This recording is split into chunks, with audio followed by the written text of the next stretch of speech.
Welcome to the 2021 inaugural induction ceremony of the Black Inventors and Black Entrepreneurs Halls of Fame, presented by the Black Excellence Alliance. Tonight's honorees are Dr. Gladys West, Dr. Mark Dean, Dr. Patricia Bath, Granville T. Woods, Dr. Charles Drew, Reginald F. Lewis, John and Lula Williams, J.B. Stratford, Albert E. White, Dr. Lonnie Johnson. Tonight, we also remember the 100th anniversary of the bombing of Black Wall Street, also known as the Tulsa Race Massacre. Join us as we honor the accomplishments and resilience of this community.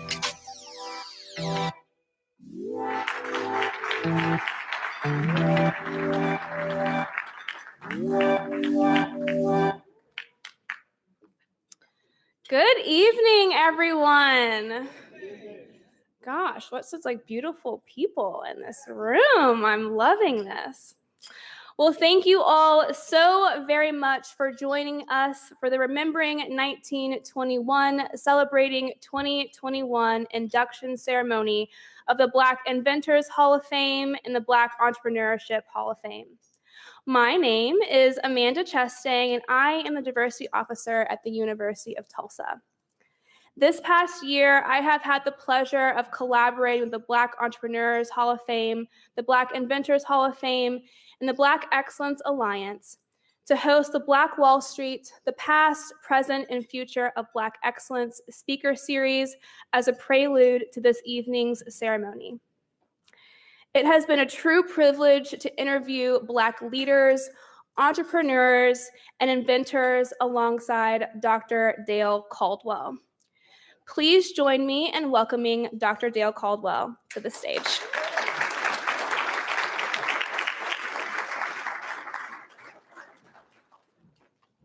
Good evening, everyone. How are you tonight? And we have millions of people in our audience live stream, so I want to welcome you as well.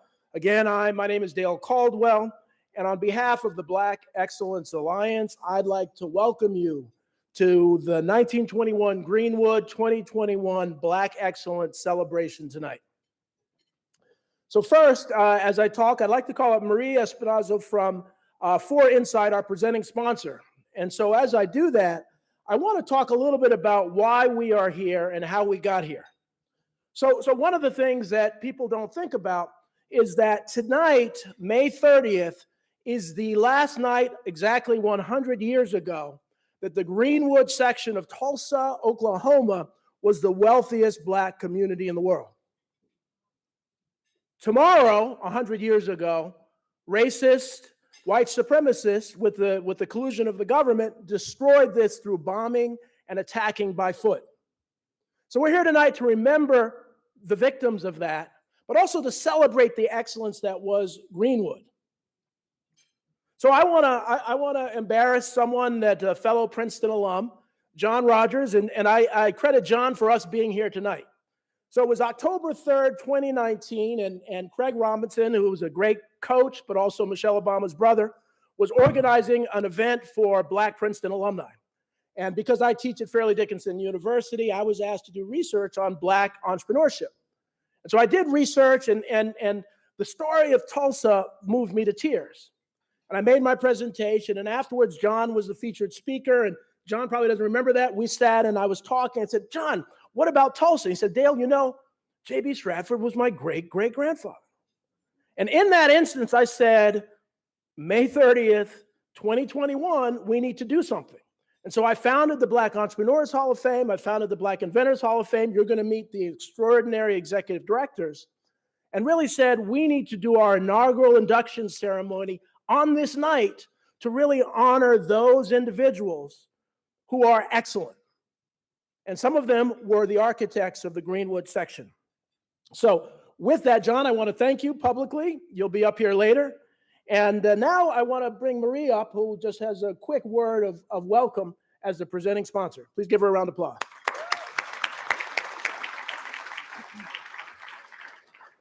Thank you. Good evening.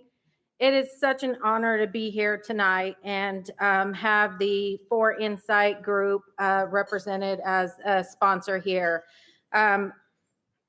For Insight's mission is about connecting and empowering, especially frontline service workers and the staff. So we are starting at the bottom. We want to make a difference in those that are on the frontline staff every single day doing work. And so it's amazing to be here with so many like-minded individuals, people that are forward-thinking, and people that have the same ideas that the For Insight mission holds. So we look forward to working together. I want to thank Dale and his team for bringing us into this. And I really look forward to everything that For Insight can do to help out the communities, and looking forward to how everybody else here is going to help by remembering the past, being better in the present, but more importantly, making sure that the future generation has what it needs to be successful and explore all the same opportunities everybody else does.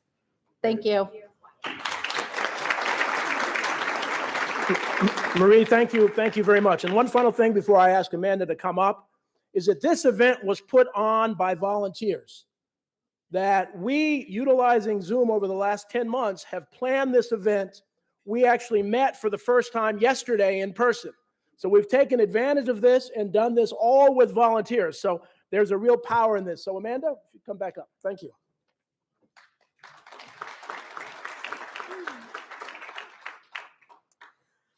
So I have the honor of introducing our MC for the evening, Miss Danica Hill.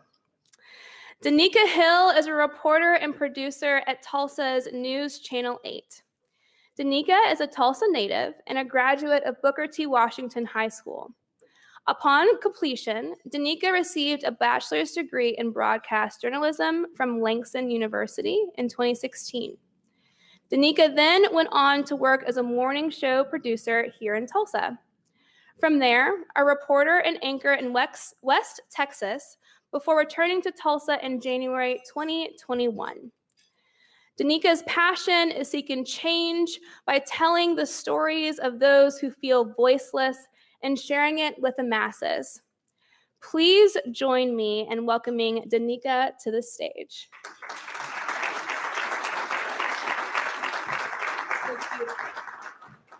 Thank you so much for that introduction, Amanda. Good evening and welcome to the Black Excellence Alliance Hall of Fame Gala. I'm so honored to be a part of this. When they reached out to me and asked me to MC this event, there was no way I could turn it down.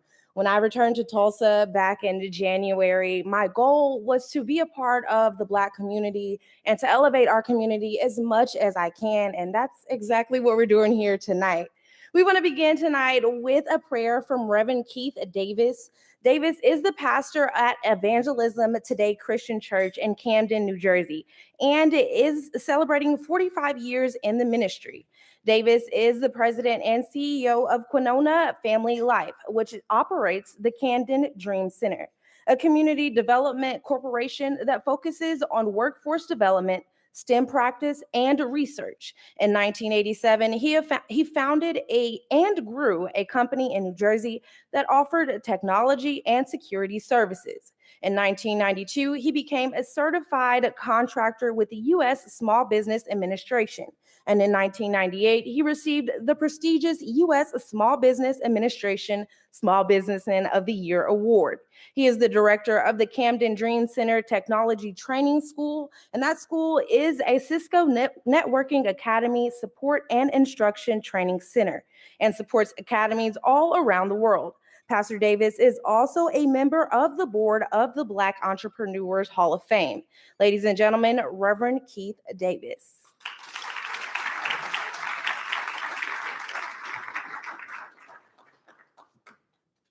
Father, we just thank you for the blessing of the inaugural event today, both from an entrepreneurship perspective as well as the inventors. We just thank you for the halls of fame and for the leadership that Dale Caldwell Foundation has provided, and also for the leaders who are driving change, these change agents You've raised up, Lord, Brother James, and you've raised up Glenn.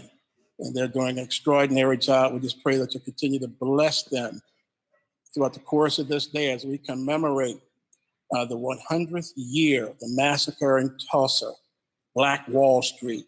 We just thank you for the legacy, Lord, and how today we're beginning to experience what it's like to live in the shadow of these great entrepreneurs and these great community leaders.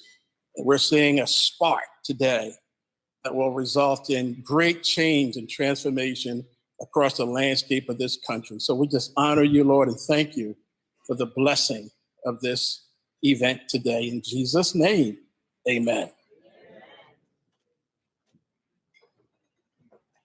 Amen, amen. Okay, now we will have the playing of the Black National Anthem by the TU Trio.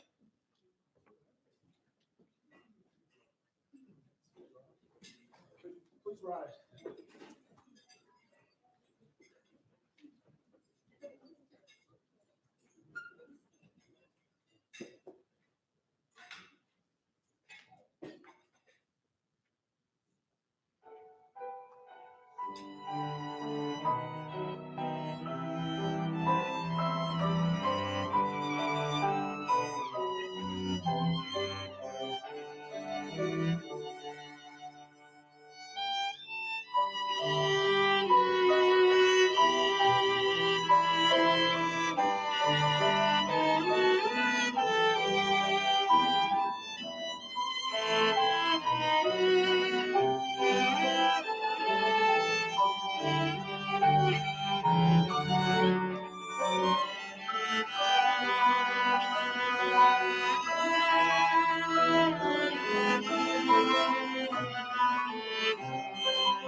Wow.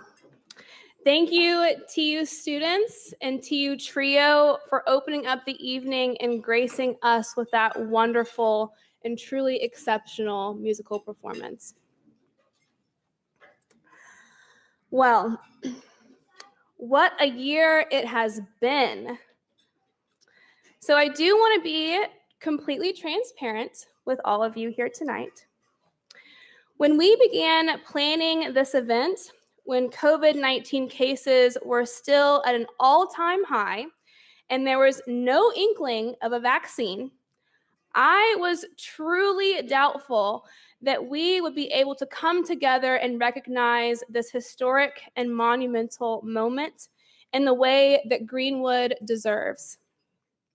But here we are.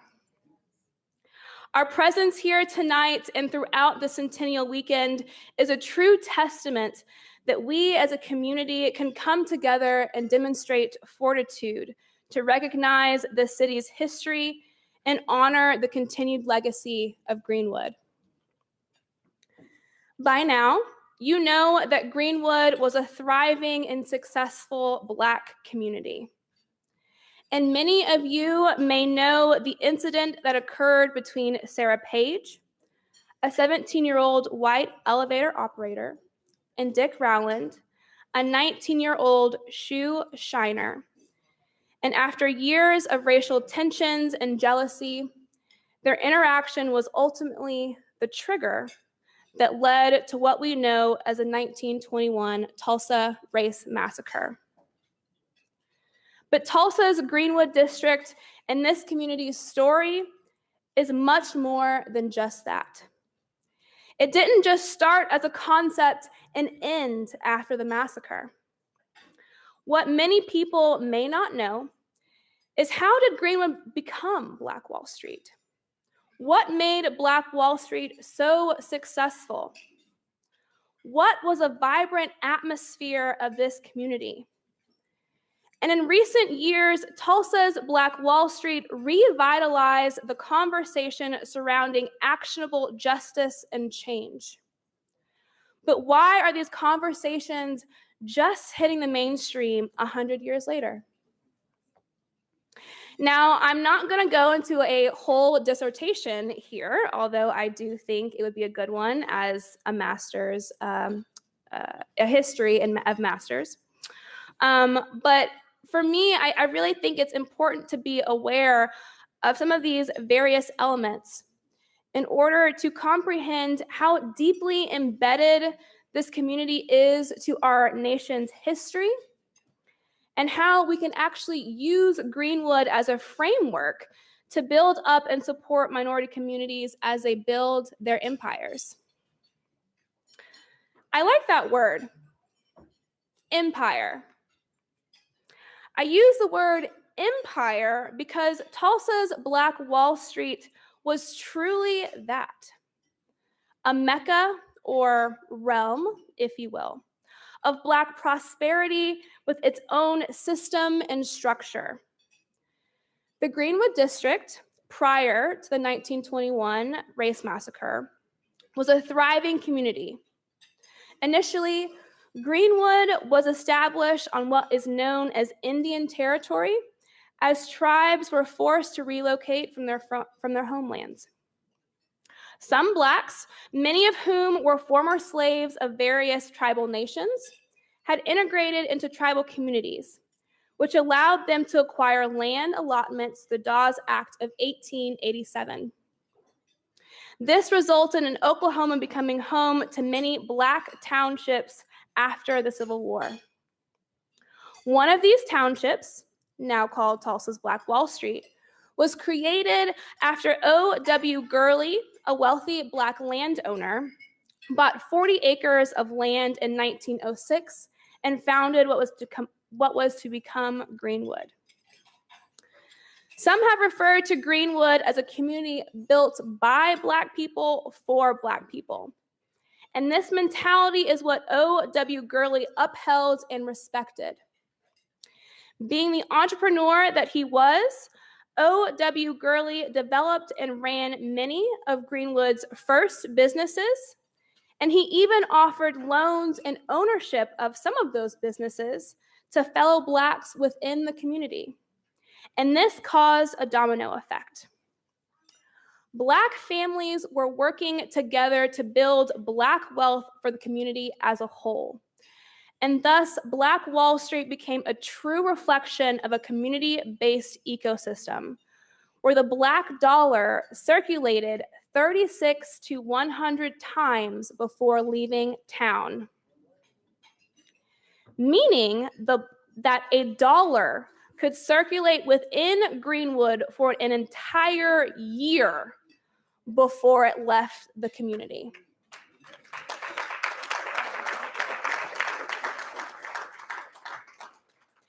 Now, compare that to the average 6 hours a dollar circulates within many Black businesses today. The Greenwood District was filled with over 300 Black-owned businesses, including offices, doctors' offices, lawyers, movie theaters, grocery stores, hotels, pool halls, banks, tailors, and they even had their own school system. The increasing wealth and success of Black Wall Street was a true manifestation of Black inventions, entrepreneurship, and culture. But as Black Wall Street continued to thrive, many in the local white community became resentful, which ultimately resulted in the destruction of this community. In 1921, our community was destroyed as a result of hate, jealousy, and racism. The Tulsa Race Massacre is still the deadliest and most destructive act of racial violence and domestic terrorism in United States history, according to the Greenwood Cultural Center. Audre Lorde, a distinguished scholar, states in Sister Outsider Essays and Speeches, "Guilt is not a response to anger. It is a response to one's own actions or lack of action. If it leads to change, then it can be useful, since it is then no longer guilt, but the beginning of knowledge. Yet, all too often, guilt is just another name for impotence, for defensiveness destructive of communication. It becomes a device to protect ignorance and the continuation of things the way they are, the ultimate protection for changelessness. Knowledge is what is key here. The wealth of knowledge and the dissemination of that knowledge is the beginnings of change. The world is watching Tulsa this weekend. The nation has been exposed to what happened here. But after visitors, cameras, and the news crews leave, Tulsans will still be here. Greenwood will still be here. And there's a lot of work that needs to be done. After the Centennial Weekend, we cannot forget the commitments that are made during conversations in hotel lobbies, meeting rooms, and event programs. We must hold each other accountable to the words and promises that have and will be made throughout this week. After this weekend concludes, the true test and illustration of commitment begins. We are past the time of performative change. We require true actionable change through awareness, recognition, and measurable written policy. This awareness, recognition, and written commitment is exactly what brings us here this evening as we induct prominent Black leaders into the Black Inventors Hall of Fame and the Black Entrepreneurs Hall of Fame. The continued work and the legacy of these individuals will not be forgotten, overlooked, or contested. We will remember the pioneers of Greenwood who laid the foundation for entrepreneurship and innovation. And we will recognize those individuals who stood on the shoulders of Black Wall Street leaders to provide us with the technologies and commodities we utilize today. And we ask that you join us in this work to promote Black excellence through education, employment, and entrepreneurship. Speaking of education, and to provide some additional context on this history and the current impact of Black Wall Street and its continuing legacy, let's hear from some University of Tulsa student leaders as they share insights and perspectives on their experiences learning about the massacre and how Greenwood influences the current social justice climate.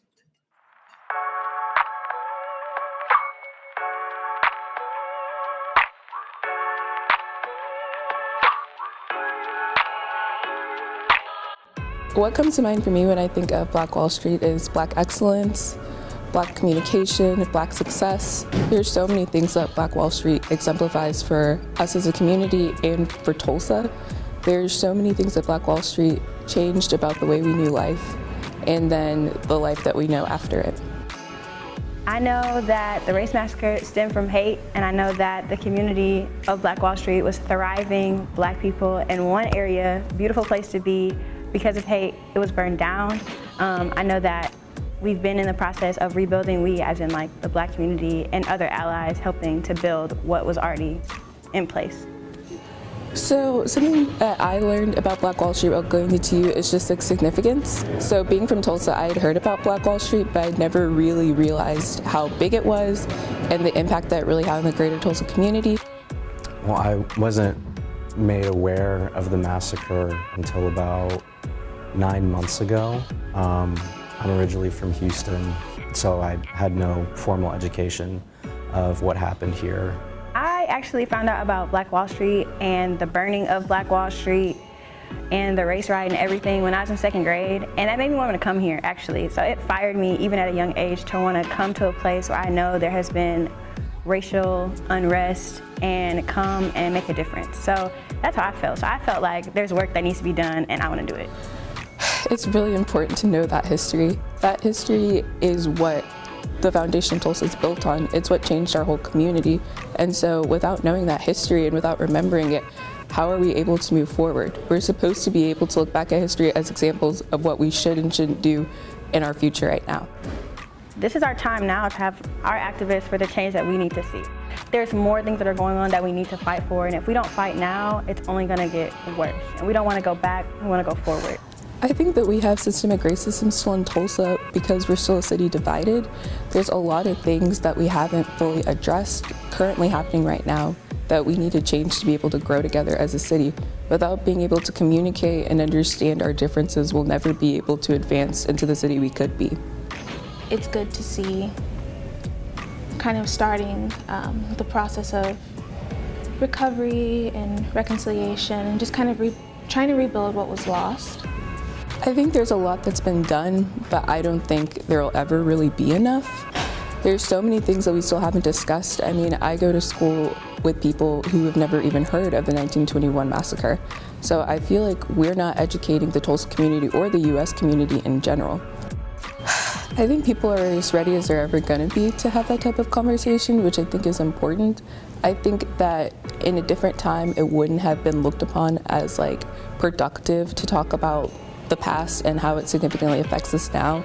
But we're writing history right now, so I think it's more important than ever to talk about 1921 race massacre, talk about current injustices, really understand how we can build off of things that we've already been through to make our future better. Go out, vote, create change in your own community, make sure you understand legislation, and make sure that your voice matters no matter what you do.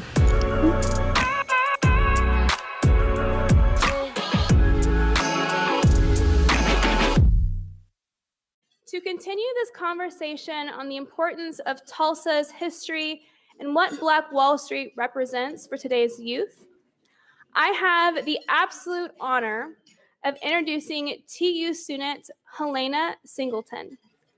Helena is a 19-year-old violinist studying music education at the University of Tulsa here in Tulsa, Oklahoma. Since its inception, Helena has participated in Tulsa's El Sistema program in Sistema Tulsa and transitioned from a student to a teacher in 2019, when she also began teaching at another El Sistema program called the Harmony Project Tulsa.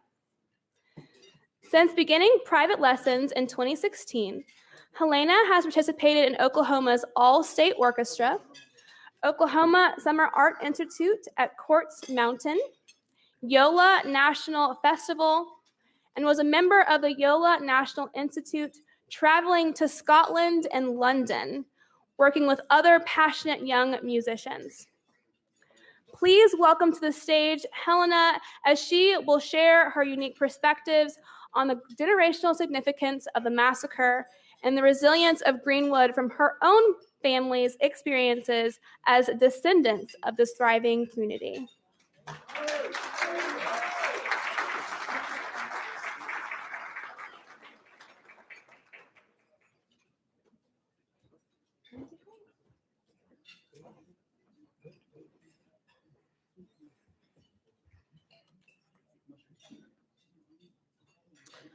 Hello,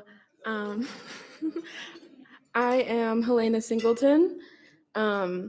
I just finished my junior year at TU. I'm a music education major, and I'm the daughter of Dina Singleton, who's back here. My mother is Dina Singleton. She works in child welfare for the state of Oklahoma. She was born and raised in Tulsa, Oklahoma. She's the daughter of Daisy Rogers. My grandmother is Daisy Rogers.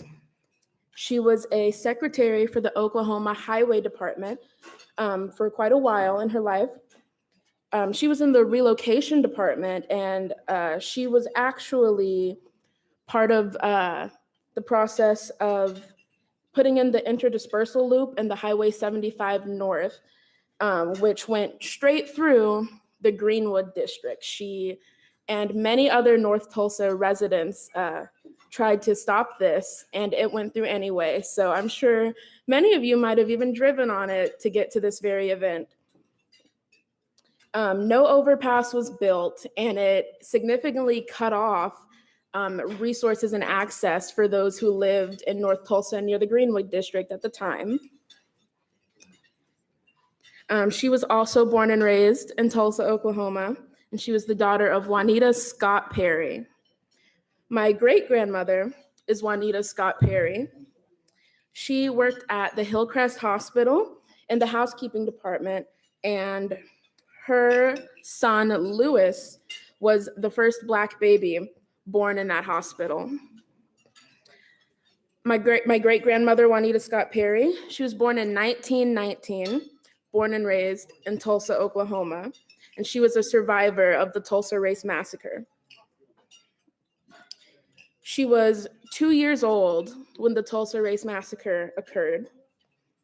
She survived the race massacre. We all think that 100 years was a really long time ago. We use it as hyperbole even. That was 100 years ago. It wasn't. My great-grandmother survived the race massacre, and even yet, I knew her. She was my best friend when I was a child. My earliest memories are with her. 100 years is not that long. She was the daughter of Daisy and Jack Scott. My great-great-grandfather, Jack Scott, was a boxer and a trainer here in Tulsa, Oklahoma. My great-great-grandmother, Daisy L. Scott, was a seamstress and a cartoonist for the Star newspaper, one of the Black newspapers in Tulsa at the time. She was actually the first Black female cartoonist, and as we know, and the officers that she worked at were destroyed in the race massacre. My great-great-grandparents had a house. They had 2 little townhouses and a grocery store, all destroyed by June 2nd, 1921. They received no reparations, as none of us have. After the race massacre, and after their children grew up, they sent their children 2 by 2 to Boston because they knew that they could not trust this city to care for them. Many of them eventually relocated back to Tulsa, Oklahoma, because of course they would have wanted to think of Tulsa as their home, and they should be able to. They should have always been able to, but unfortunately, that was not the case. Growing up, I didn't know, or at least register, that the Tulsa Race Massacre wasn't widely known or widely talked about for most Americans until pretty recently. I didn't know that it was a touchy subject until very recently, because for many of us, it's not allowed to be. It was always talked about in my family, and my family didn't get to treat it as a touchy subject, or my family didn't get to ignore it, because for us, it's simply our family history. Again, 100 years may seem like a long time, and it's not. The effects have still been felt today. Reparations have still not been paid today. And I've heard some say that memory is reparation. And of course, we must remember, but more importantly, we must listen and we must act So I would like you all to think about that going forward. Thank you very much.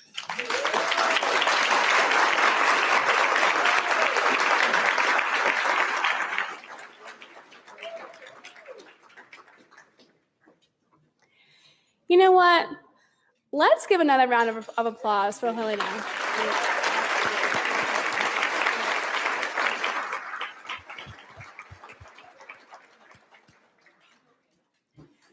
Thank you so much for sharing your story and your family's legacy. She's right. 100 years ago was not that long ago. We talk about it so casually, like, oh, it was 100 years ago, just move past it, move on, forget about it. Let's focus on today. But people who are still living today experienced and survived the massacre that happened 100 years ago. And we can't forget that. Their experiences are valid, and we must recognize that history, because that history is ongoing. And the generational trauma and its current impacts on TU students, on students who are 15, 16 years old, that runs in their blood. So let's not forget about that. Please join me in welcoming Dr. Dale Caldwell for a special presentation to Tulsa.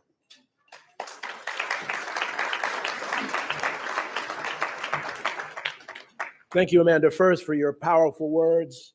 And the young people, it's just so heartening to see young people carrying on this history and understanding what this is all about and the significance. And as I said, as we talk to the live stream audience, this is a big deal. This is important American history. So while I'm talking, is Dwayne Majette or Dr. Jed Porter here? If you're here, please come up to stage. Come up on the stage. One of the reasons that, and as we talk about a Hall of Fame, there are a lot of award ceremonies, and award ceremonies are important, and I love award ceremonies, but they're really not permanent. And what happened even with this race massacre, people tried to erase the history. But by creating halls of fame, what we're doing is creating a permanent record of extraordinary individuals. And so I would like to, welcome these gentlemen. It's an honor to be here in your city. There are two things that we wanted to present. First, the Black Excellence Alliance has invested in a plaque that we want to dedicate to the city of Tulsa.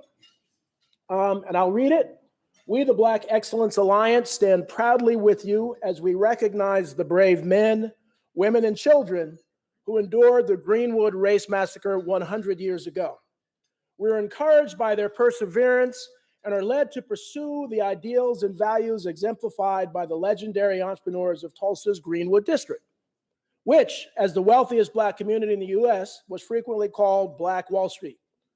Today, May 30th, 2021, the Black Excellence Alliance, the Black Entrepreneurs Hall of Fame, the Black Inventors Hall of Fame, the Black Executives Hall of Fame, the Black Educators Hall of Fame, the Dale Caldwell Foundation, Reconnect Tech, Camden Dream Center, and Entrepreneur Zone. So we'd like to present this to you.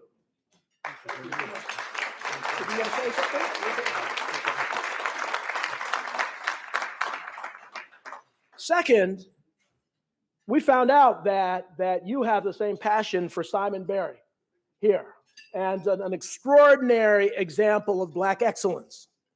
And so we are presenting this Distinguished Humanitarian Award to you on behalf of Simon Barry on Greenwood's Tulsa's infrastructure transportation. You want to say something about that? Congratulations. Good evening. And first I want to say, Mr. Caldwell, that you moved me by your remarks earlier, noting that today, May 30th, was the last time Black Wall Street actually existed. And it reminded me of the resiliency of the people of Greenwood, of Tulsa, the African Americans, because after that tragic event, their resiliency, they rebuilt. They rebuilt. Prejudice didn't leave. Racism still exists. They were being They had to fight all the way, but they rebuilt. And this is what moves me today, seeing this through this event and the young people that are here. So thank you very much. I appreciate you even mentioning that, because that's a truism that I will keep with me forever. First, I would like to say thank you to the Black Excellence Alliance and the University of Tulsa for inviting me to be a part of your Hall of Fame ceremony. I want to also say thank you for honoring Mr. Simon Berry and the lasting impact he's had not only on Tulsa's African-American community, but the city of Tulsa. I grew up knowing about Mr. Berry, and that he was a Black man that owned a number of businesses, like the Jitney Service, a bus line, charter plane services, and other businesses. I also knew that Mr. Berry cared about his community, his people, its growth. Mr. Berry provided services that the people needed, notwithstanding being in a segregated environment. It was illegal for Blacks to even ride the bus during that time. However, what benefited me most about his development, about his accomplishment, was the development of a park in what we'll call the Henry Addition. And we grew up calling it Berry's Park. This is Berry, we're going to Berry's Park. And Berry Park, as the community knew it, was one of two parks where we as kids could go play. The other one was King Park on Greenwood. And it was sometime during the late 60s and early 70s that we realized, myself included, that the park, and we realized that when the park department put a big wooden sign up in front of the park of our Berry's Park, and it had its official name, which was Lincoln Park. And that just kind of blew us away, because we grew up with Berry's Park. Well, why is it Lincoln Park? Later, I learned that it was against the law to name a park after a person of color like Mr. Berry. Now imagine that.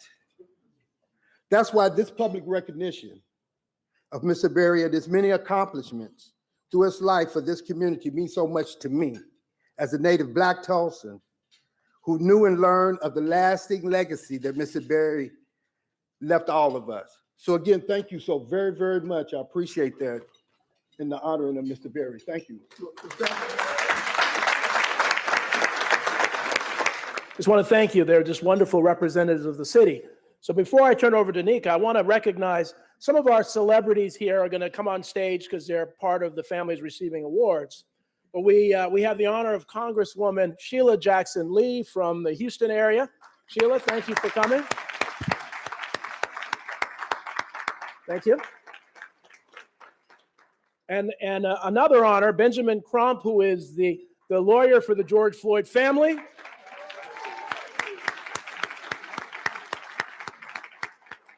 And someone who's become a good friend, Sid Wilson, who is with the Hispanic Association for Social Responsibility and on several corporate boards.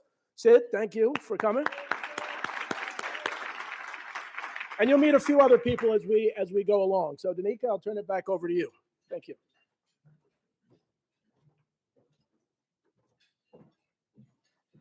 All right, guys, we are here to honor some outstanding Black people, both living and those that have passed on, and to introduce those inductees to the Black Inventors Hall of Fame. I welcome Mr. James Howard to the stage. Mr. Howard is the executive director of the Black Inventors Hall of Fame, and he says that this moment is important to him because for far too long, the story of African-American inventors has been sequestered, but sequestered no more. Mr. Howard is here tonight to present to you 6 new inductees to the Inventors Hall of Fame, beginning with 3 legendary figures from the past. Ladies and gentlemen, Mr. James Howard.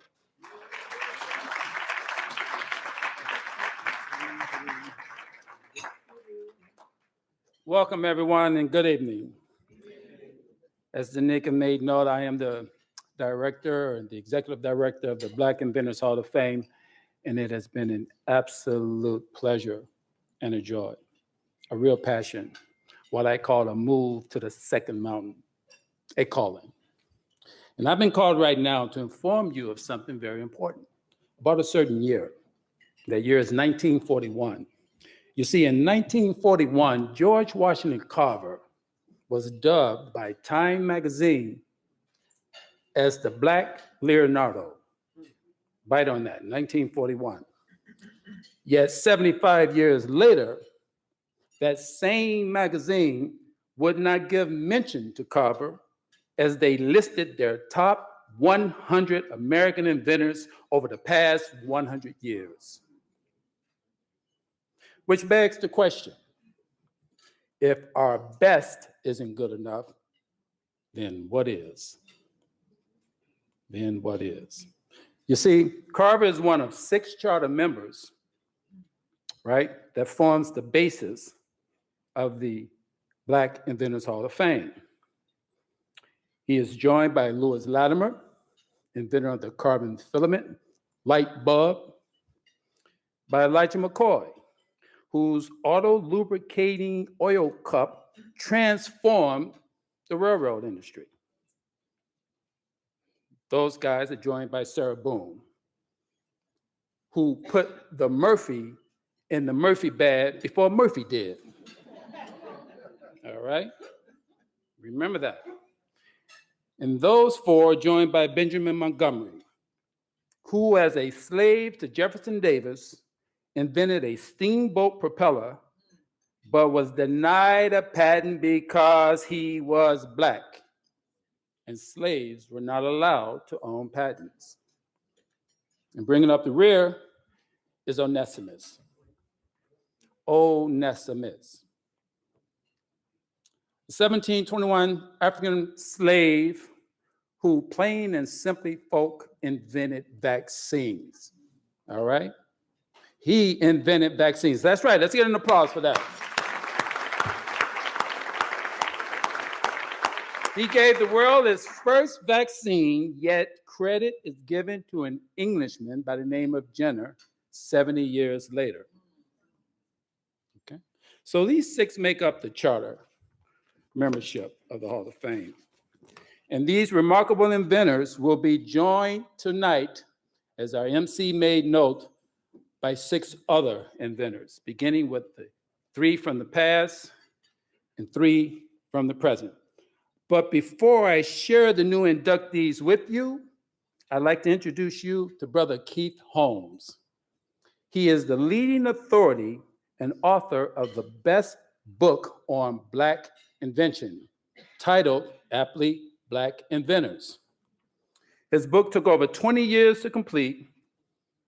As research, he researched all over the world, and he identified close to 2,000 inventors in over 70 countries, all Black. And he has a special message for you on just why this moment is important. Let's hear from Brother Keith Holmes. Good evening, Professor Howard and the BEA family. Thank you. I'm honored to have the opportunity to introduce to you the first of many to come, the inaugural Black Inventors Hall of Fame induction ceremony. It is fitting that it has come under the backdrop of Tulsa's Greenwood Past.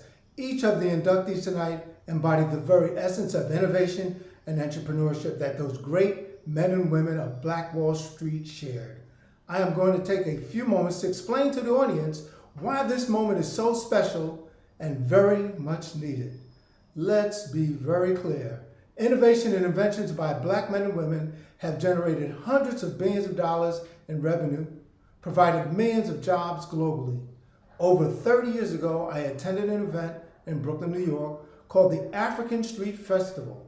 Here, I picked up a book titled Black Inventors of America by Burt McKinley. Reading this book was gold, and it left me hungry for more information.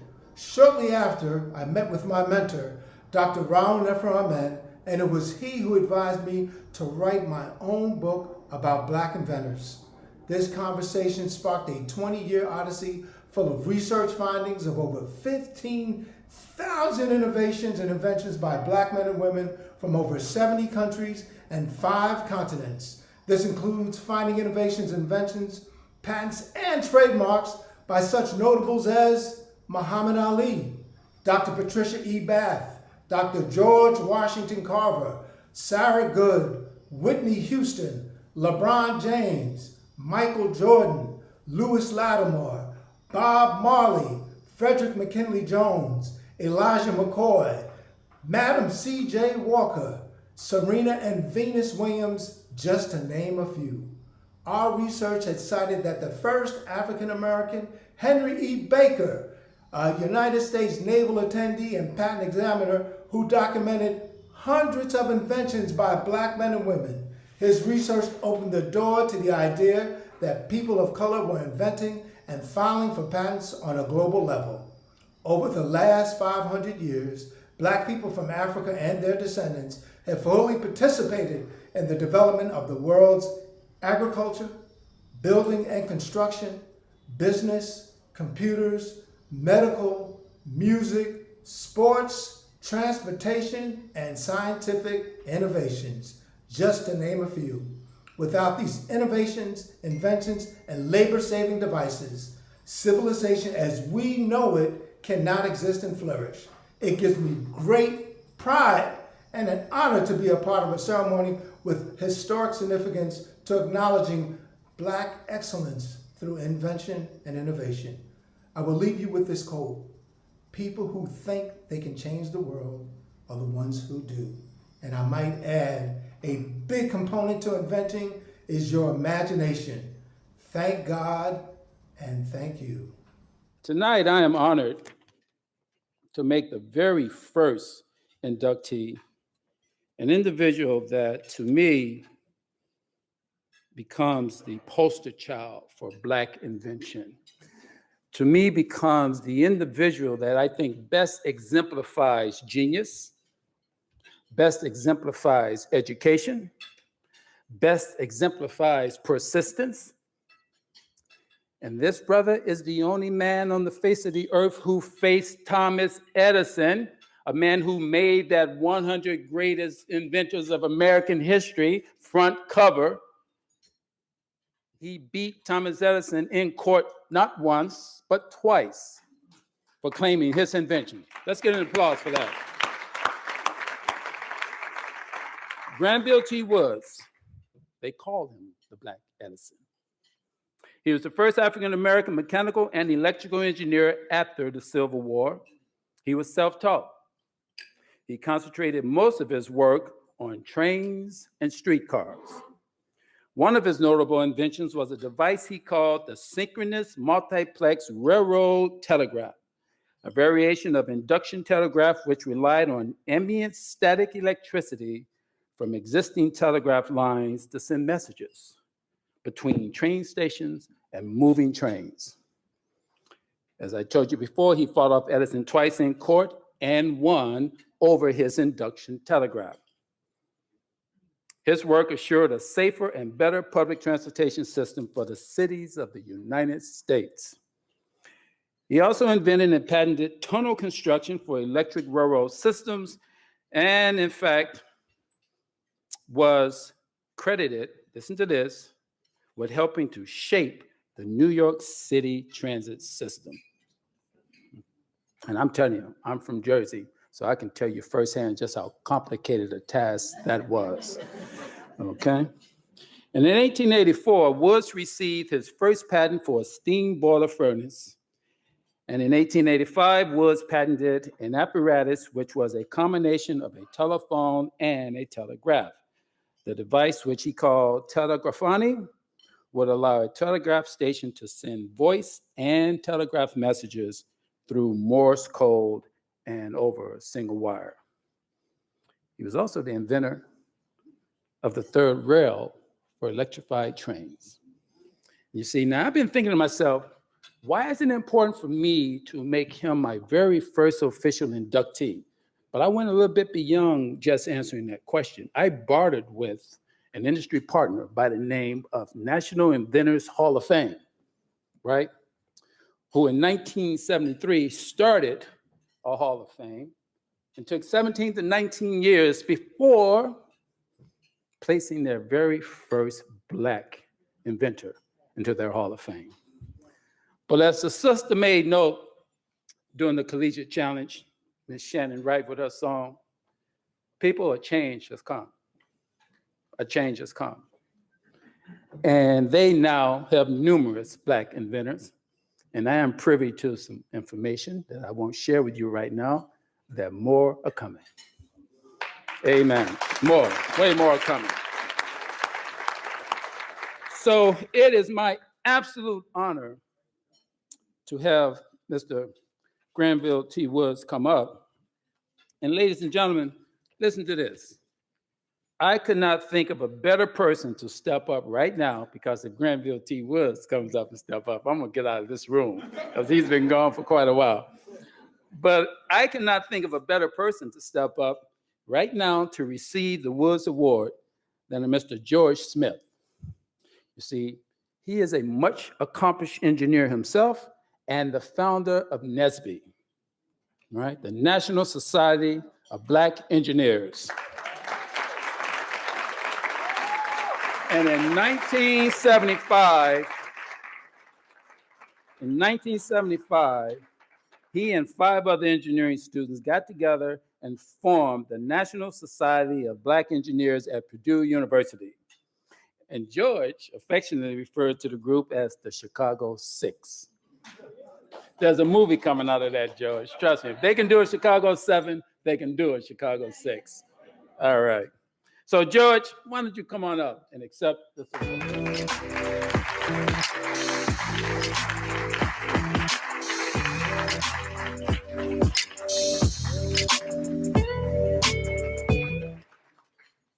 Excellent.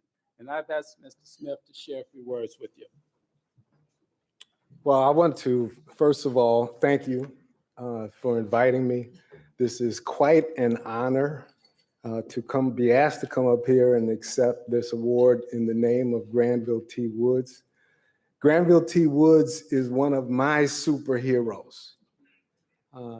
I became interested in the stories of Black inventors when our grandson was in first grade during Black History Month.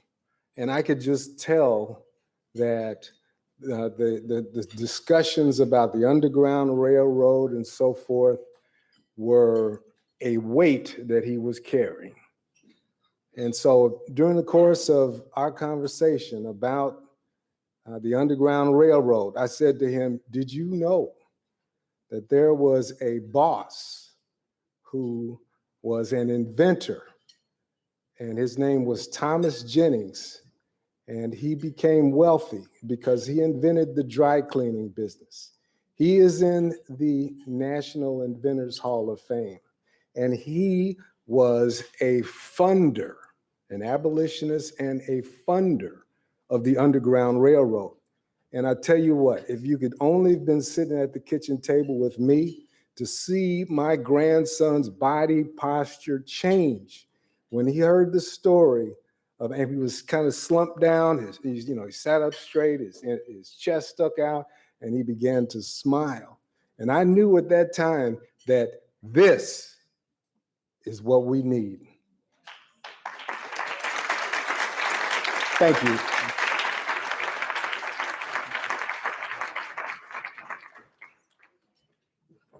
Wow. He mentioned to you all Thomas Jennings, the brother who gets the first patent from an African American. But see, I was remiss in letting you know that Sarah Boone, that I mentioned to you, was the first African American woman to receive a patent. So you've heard the two first right here in this room. Our next inductee, gentleman by the name of Dr. Charles Drew. He did research in the field of blood transfusions, right? He developed improved techniques for blood storage, and he applied his expert knowledge to developing large-scale blood banks early in World War II, saving thousands upon thousands of lives. You see, also, he was a humanitarian. Drew protested against the practice of racial segregation in the donation of blood, as it lacked scientific foundation. He also started what would be later known as blood mobiles, which were trucks containing the refrigerators of stored blood, and this allowed for greater mobility in terms of transportation and as well as prospective donations. You see, Brother Drew was bad. And right now, I want you to hear directly from one of his descendants.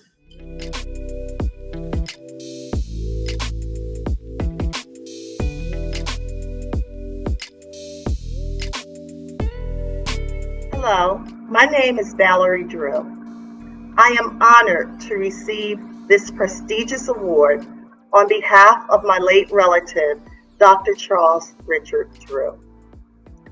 The Drew family is pleased that his work is being inducted into the Black Inventors Hall of Fame.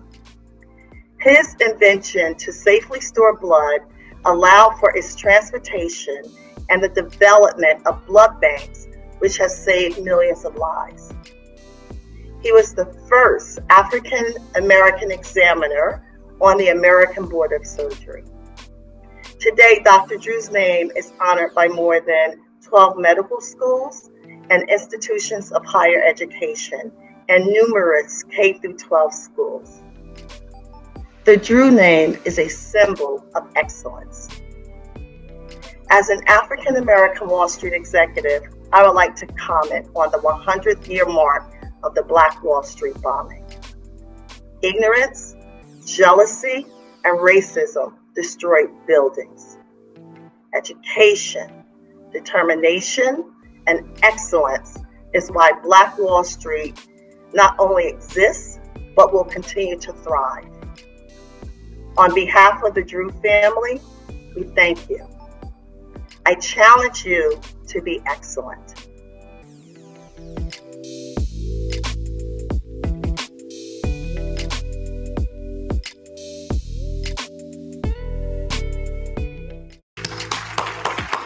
Ladies and gentlemen, that was Dr. Drew's great niece, Valerie Drew.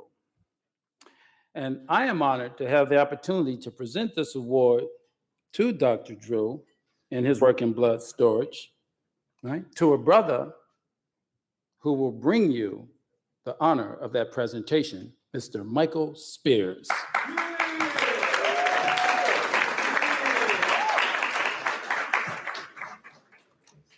Hold on. And Mr. Spears is going to explain to you why he is right here now, taking the mic. Good afternoon, or I should say good evening, everyone. It's a pleasure to be here. I'm Michael Spears. I came to you from Houston, Texas, the home of Sheila Jackson Lee currently. So I'm extremely honored to have this opportunity to present this award to Dr. Charles Drew.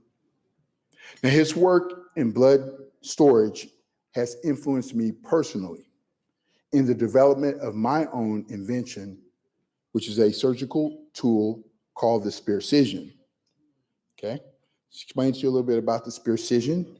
It is a one-of-a-kind portable electrosurgical medical device that cuts, cauterizes, and ablates without the need of a grounding pad. Okay. Furthermore, not only does it cut, but it cuts without creating blood. That's correct.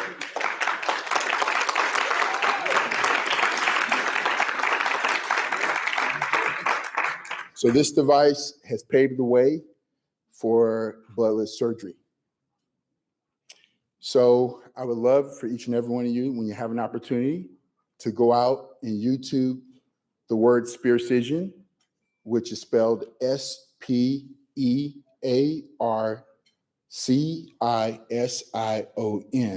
Now, how did I come up with that name? Well, it's a combination of my last name, Spears, and the word precision, which comes together as Spearcision.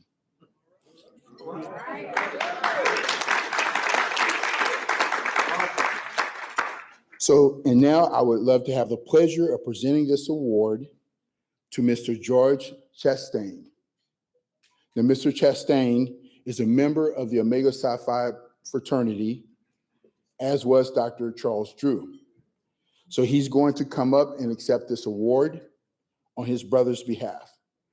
Mr. Chastain.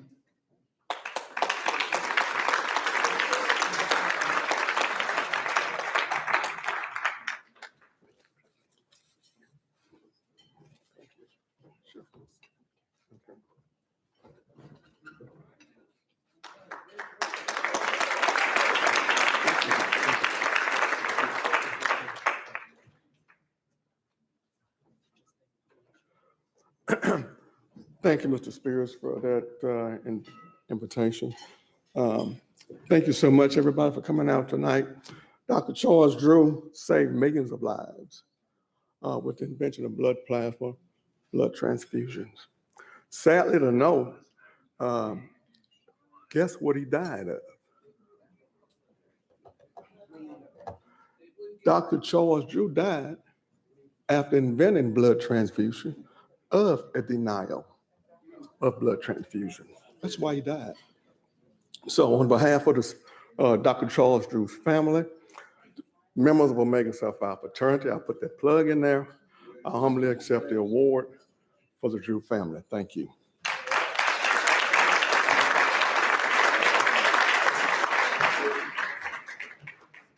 Thank you, Brother George Chastain. And we don't mind you plugging the Q Dogs anytime you want, man. Anytime you want. All right. Our last of the past happens to have a member right here in our presence, and I'll be bringing him up shortly. That is Dr. Patricia Bath. If I can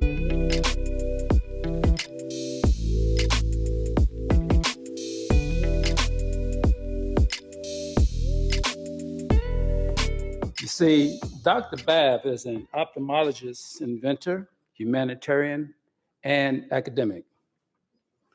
She was the first African-American female to complete a residency in ophthalmology, as well as the first African-American female doctor to receive a medical patent. She was the first female faculty member in the Department of Ophthalmology at UCLA's Jules Stein Eye Institute. That's a lot of firsts. And she was named a Howard University pioneer in academic medicine. You see, Dr. Bath also was the inventor of the laser cataract surgery, right? For designing a product called the Laser Phaco Pro. And she was able to restore the eyesight of individuals who have been blinded for more than, listen to this, 30 years. Amen. And now, coming to you from California, we bring you Mr. Nick Brandon, and he will be accepting the award on behalf of his cousin, Dr. Patricia Bath. Mr. Brandon.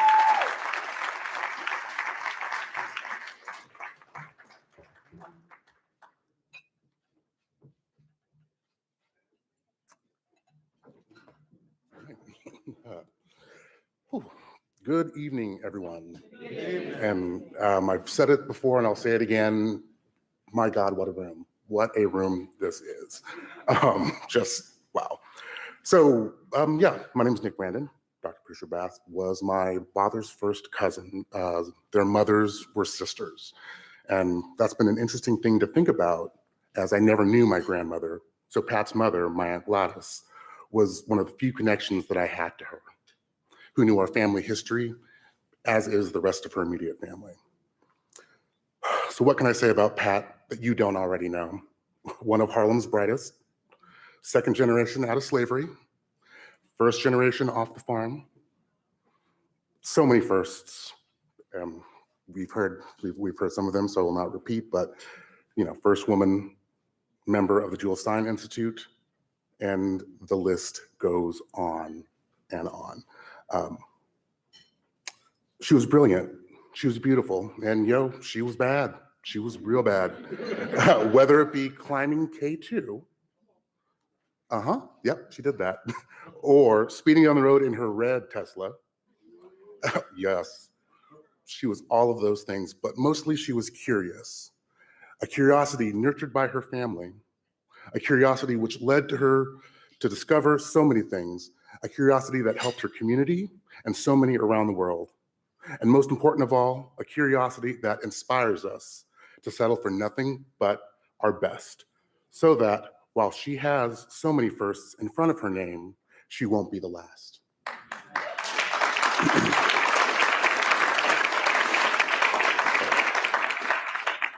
It's been 2 years, actually 2 years to the day since we lost Pat. And what I'll say on that is that curiosity and that drive was always with her. In those days, she would ask the question, ask it a different way, test the theory, keep asking until she got to an answer. If that answer was not right, she'd ask it again. She would keep asking and asking to get to that answer in those really, really hard days. And this seemingly simple idea, remain curious, ask the question, keep going until you get the answer, is just inspiring. If she were here right now, she would be incredibly grateful for this honor.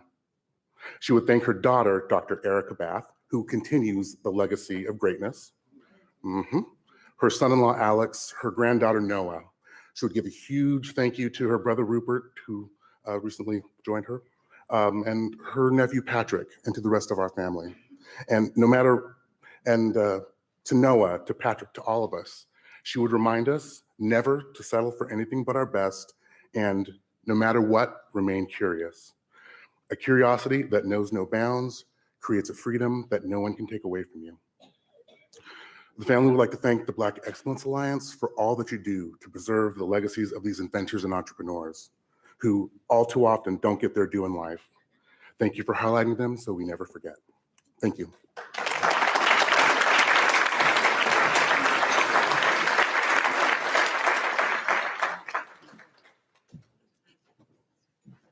Wow, wow, wow. What some amazing people that we've just heard about.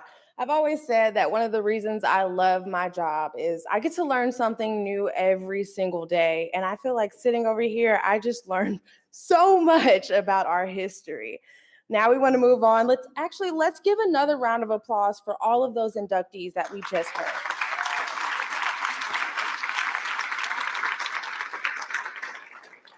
All right, now we would like to move on to present to you 3 more inductees, all from the present, beginning with the man who holds 4 of the 9 patents that went into making the IBM PC more than 35 years ago.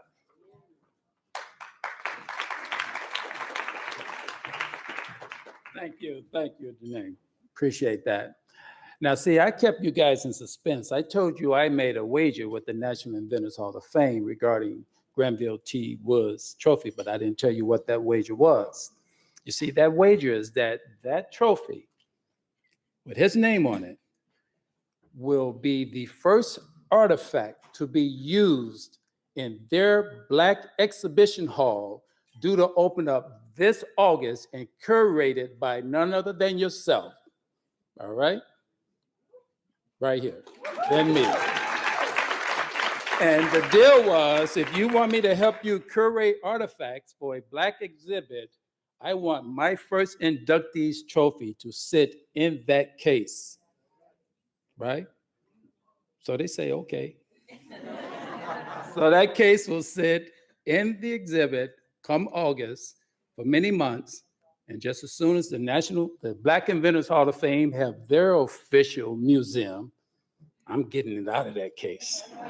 And it will become the personal property of the Black Inventors Hall of Fame. All right. So we're gonna move on now to present day inventors. And as the lovely MC made note, our first inventor is Dr. Mark Dean.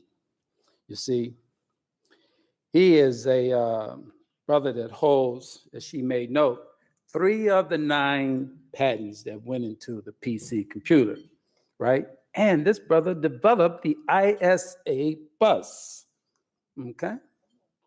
And he led a design team for making a 1 gigahertz computer processor back in 1999, talking gigahertz. When I was in college, a gigahertz would have to take up a full dorm room. And this brother gave it to us in 1999.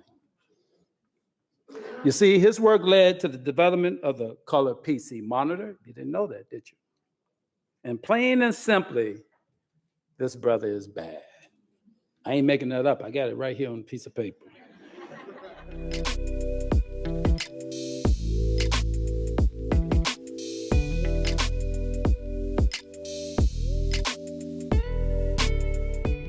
Good evening, Mr. Howard and the Black Excellence Alliance.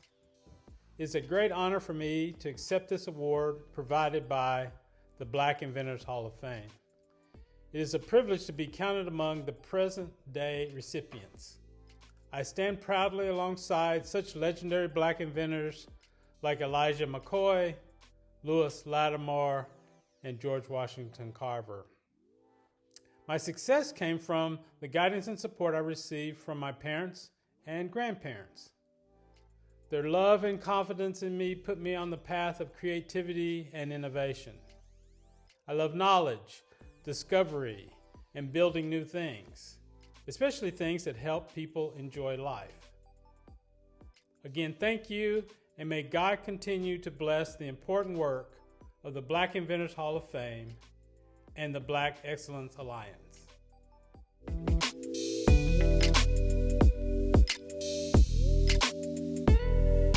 And accepting the award for Dr. Dean today is my good friend from Chicago. Where's he at? All right, let's get on up here. His brother came in all the way from Chicago, and he, right there, and will be coming up, Brother Parker. How are you? All right, and he will be joined by my brother, my actual brother from Chicago, Mr. Michael Howard, who sits on the board for the Black Inventors Hall of Fame. Go ahead. I have to say, first of all, good evening, everyone. I have to say it's definitely an honor to be able to present the award to Mark Dean because he had an unexpected impact on my life and my work. In 1983, I was in 8th grade. I know you're wondering, wow, I look good for 31. My parents, James and Rosetta Parker, who were stationed in Minnesota, I went to one of the top schools in Minnesota. We were one of the only schools that had PCs. And I wrote my first code in 1983 and was excited about writing code. And fast forward, I now own 1921 Co-working and Incubator, the only co-working and incubator space dedicated to the history of 1921. Thank you. Every bit of 1921 is designed to be a history lesson on Black Wall Street. The offices that entrepreneurs lease are all named after entrepreneurs from Black Wall Street. Ironically, we have the J.B. Stratford room as one of our offices as well as the Mabel Little room. Everything is dedicated to that. Our goal is to help launch Black-owned and women-owned tech startups. I'm proud to say we currently have 8 Black tech startups in our pipeline. Thank you. That will hopefully be launching this summer. So it was incredible when James told me that I'd be presenting the award to Mark Dean. I was like, are you kidding? I know him. I mean, not know him, but it was an honor. It was just incredible how things lined up in that regards. And so I'm very excited to present the award to Mark Dean, I apologize, to James's brother, Michael, on regards to that. Thank you very much.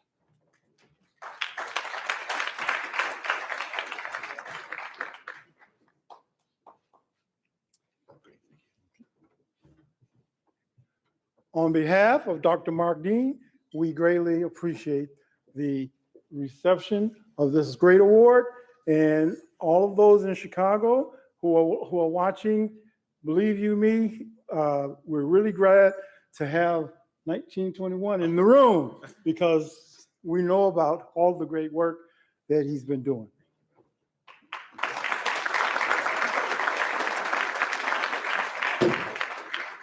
Now, our next awardee happens to be one who would have perhaps had some difficulties traveling because of her advanced age. But this is the reason why many of you were able to tune in to your GPS today and find yourself to this location, plain and simple. And many of you have enjoyed the privilege of speaking directly into your phone and asking for directions. And we credit the sister here. And the next time you do either of those two things, ask yourself, who made this possible, right? And your answer will be Gladys Mae West, a Black woman, a hidden figure of 91 years of young age, right? But a hidden figure no more. She is now exposed, and we as a community of color could not be any more ecstatic. She was born in Sutherland, Virginia in 1930. Dr. West earned her master's in mathematics degree in 1955, and she was a lifelong mathematician. West led a special team on the mathematical modeling of the shape of the Earth, and her work on the development of the satellite geodesy models were eventually incorporated into the GPS system that you use daily today. Now, West was also inducted into the United States Air Force Hall of Fame in 2018. And today, I get the privilege to bring to you a recorded video of a living legend, Dr. Gladys West.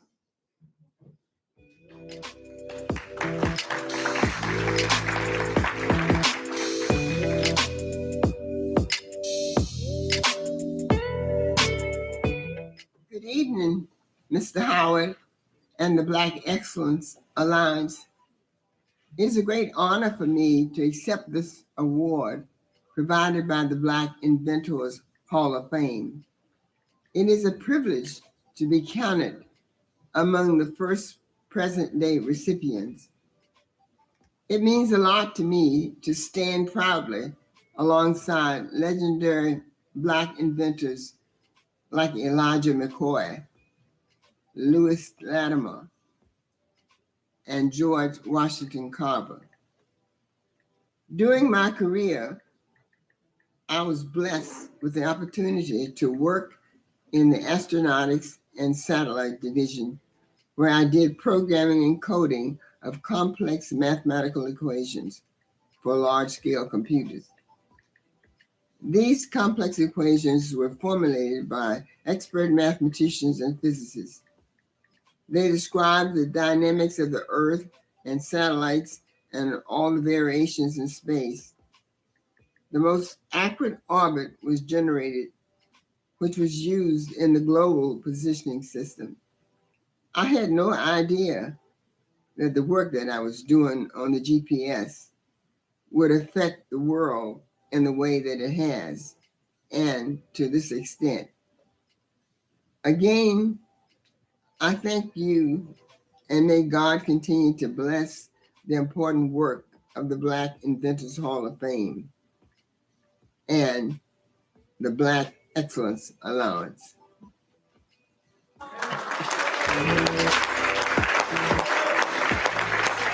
I heard a few oohs and ahs out of that. I got that when she sent that to me about a month ago. So beautiful. And now I'm going to call up to the stage members of the AKA sorority who have made a commitment to come up and accept this award on Dr. West's behalf because she is an AKA. So if we can get the AKA members up here, please.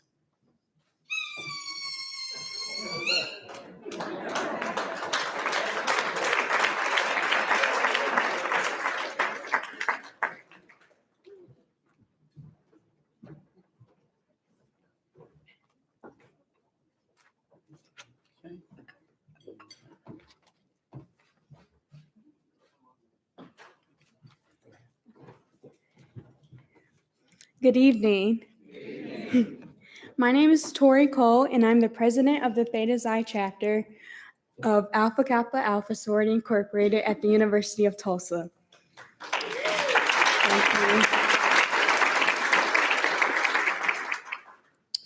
On behalf of Dr. Gladys West, we would like to thank you for inducting a phenomenal woman into the Entrepreneurs and Inventors Black Hall of Fame. As members of Alpha Kappa Alpha Sorority Incorporated, the Theta Xi chapter at the University of Tulsa is exceptionally proud of our sorority sister, Dr. Gladys West, for the honorable mathematical work that she has done for the community and the world. Dr. West's performance as a mathematician led her to numerically shape the model of the Earth and the development of the satellite geodesy model, which was later incorporated into the global positioning system. To say that she is an accomplished scientist would be an understatement, because her work has changed how people all over the world navigate through the world. We are thankful for the trail of broken barriers that Dr. West left behind her as a Black female scientist, and even more grateful for the road that she has paved for present and future scientists. Thank you.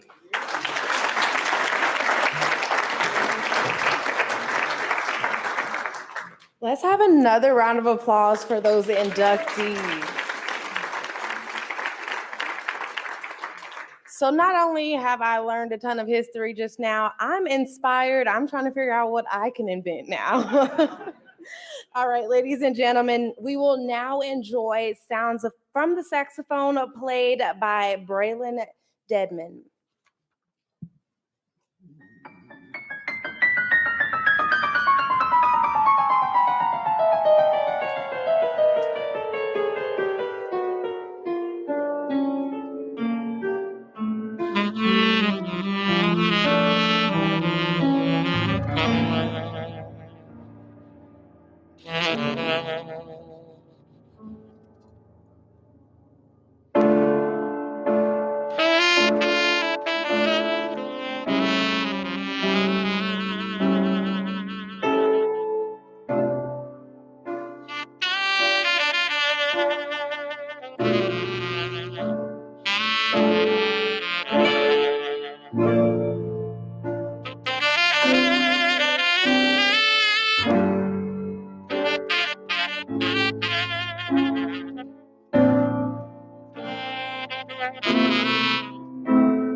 The title conjures up an image of a Hollywood script about a basketball movie shot in the inner city of a minority neighborhood. But that account couldn't be any further from the truth. The toy and game industry is a $33 billion industry. Each year, this industry produces millions of products for people all over the world to enjoy. It employs more than 600,000 workers to fill roles from designing to manufacturing to assembling and packaging. In the creative space, the industry employs more than 1,000 designers and creatives, of which Black product designers account for less than 1%. Historically, contributions and significance of Black inventors and designers of the toy and game industry have remained sequestered and pretty much gone unnoticed, as they have performed in the hallowed shadows of such legendary greats as Ronald Bruce House Sr. of Kenner Toys fame, Ruth and Elliot Handler of Mattel fame, and Arthur Spud Mellon of Wham-O fame. But sequestered no more. Now has come the time to tell their stories and recognize the tremendous groundbreaking contributions that numerous Black designers and inventors have made in this ever-flourishing industry.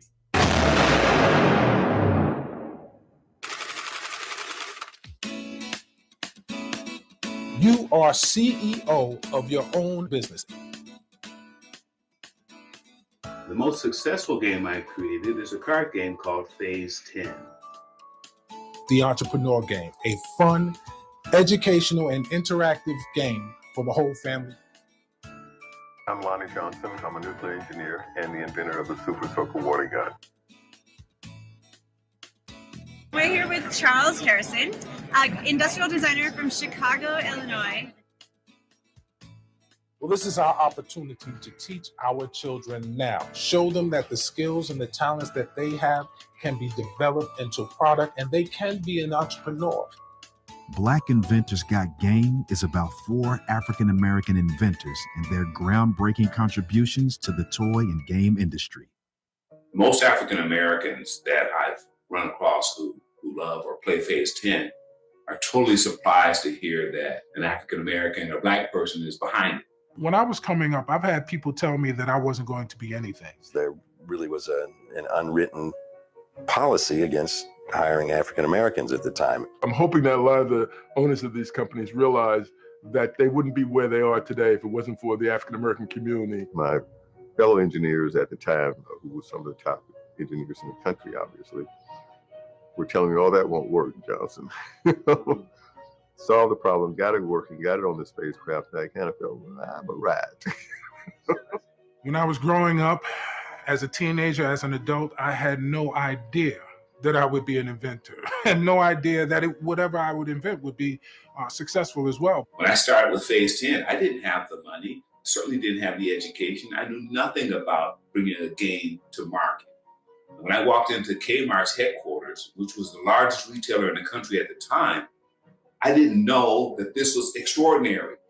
One of the things that I think about is the impact that he's had on other designers and really other young people of color. He firmly believed that part of his work was to help us to have a better shot at being successful at what we're doing, whatever it was that we were pursuing in life. My life was surrounded, I guess, by many of his creations, be they designs or something that he had fashioned on his own at home. The general public doesn't know this, but even though Lonnie is one of the most successful toys in the world, he was never listed as a successful toy inventor in the annals of toy inventions until recently. There was, significant amount of racism that he encountered. Me and two other students from our school, we were the only Black students there in the entire competition. And you can imagine this was at the University of Alabama in the 60s, just a few years after Governor Wallace had stood in the door saying no Black students would come to this school. You know, there's just so much potential, and I think that we should be more connected. So I'm hoping that this game will connect the world. Such a, we'll say iconic toy of its era. It's a signature thing. So no matter where you come from or what you have, you can take what you have in your hand and create something special.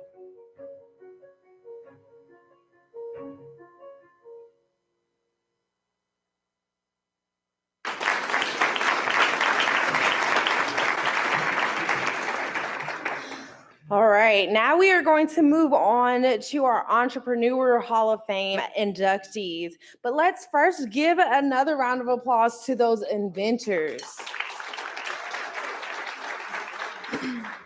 Black entrepreneurs have made a significant impact on the American economy since 1865. Blacks have operated a diversity of enterprises from across the spectrum of industries, from banks to funeral parlors, industry companies, and manufacturing plants, and beyond. Today, we are celebrating trailblazing pioneers who helped elevate our community and encourage a new generation of Black entrepreneurs. Their contributions to the American story of economic success can never be minimized. To help me present these awards, I will be joined by Mr. Glenn Best.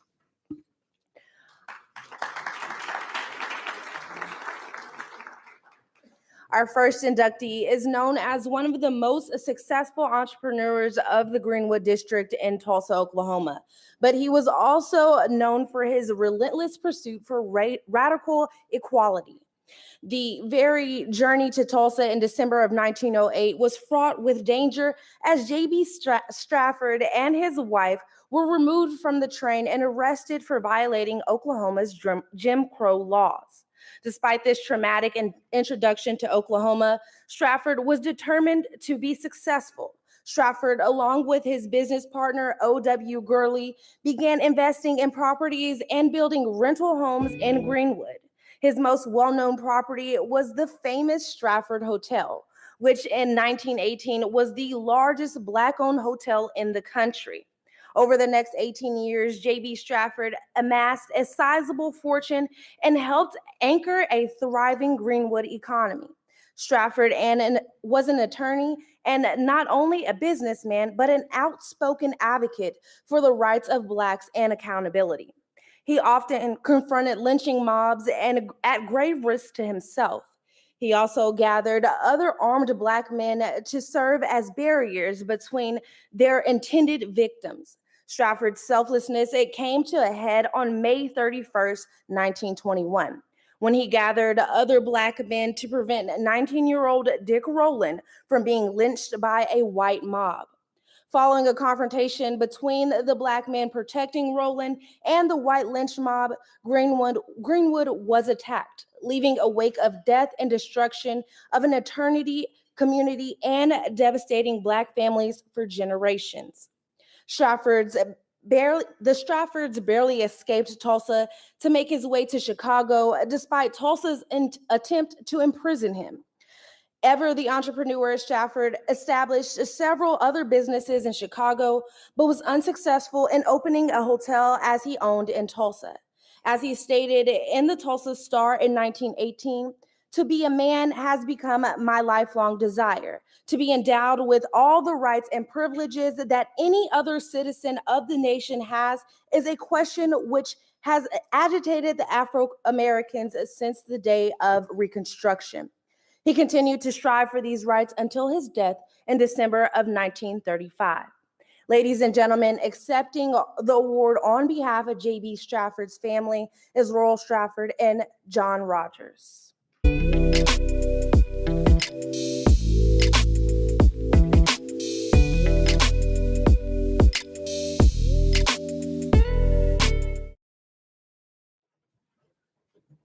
Thank you.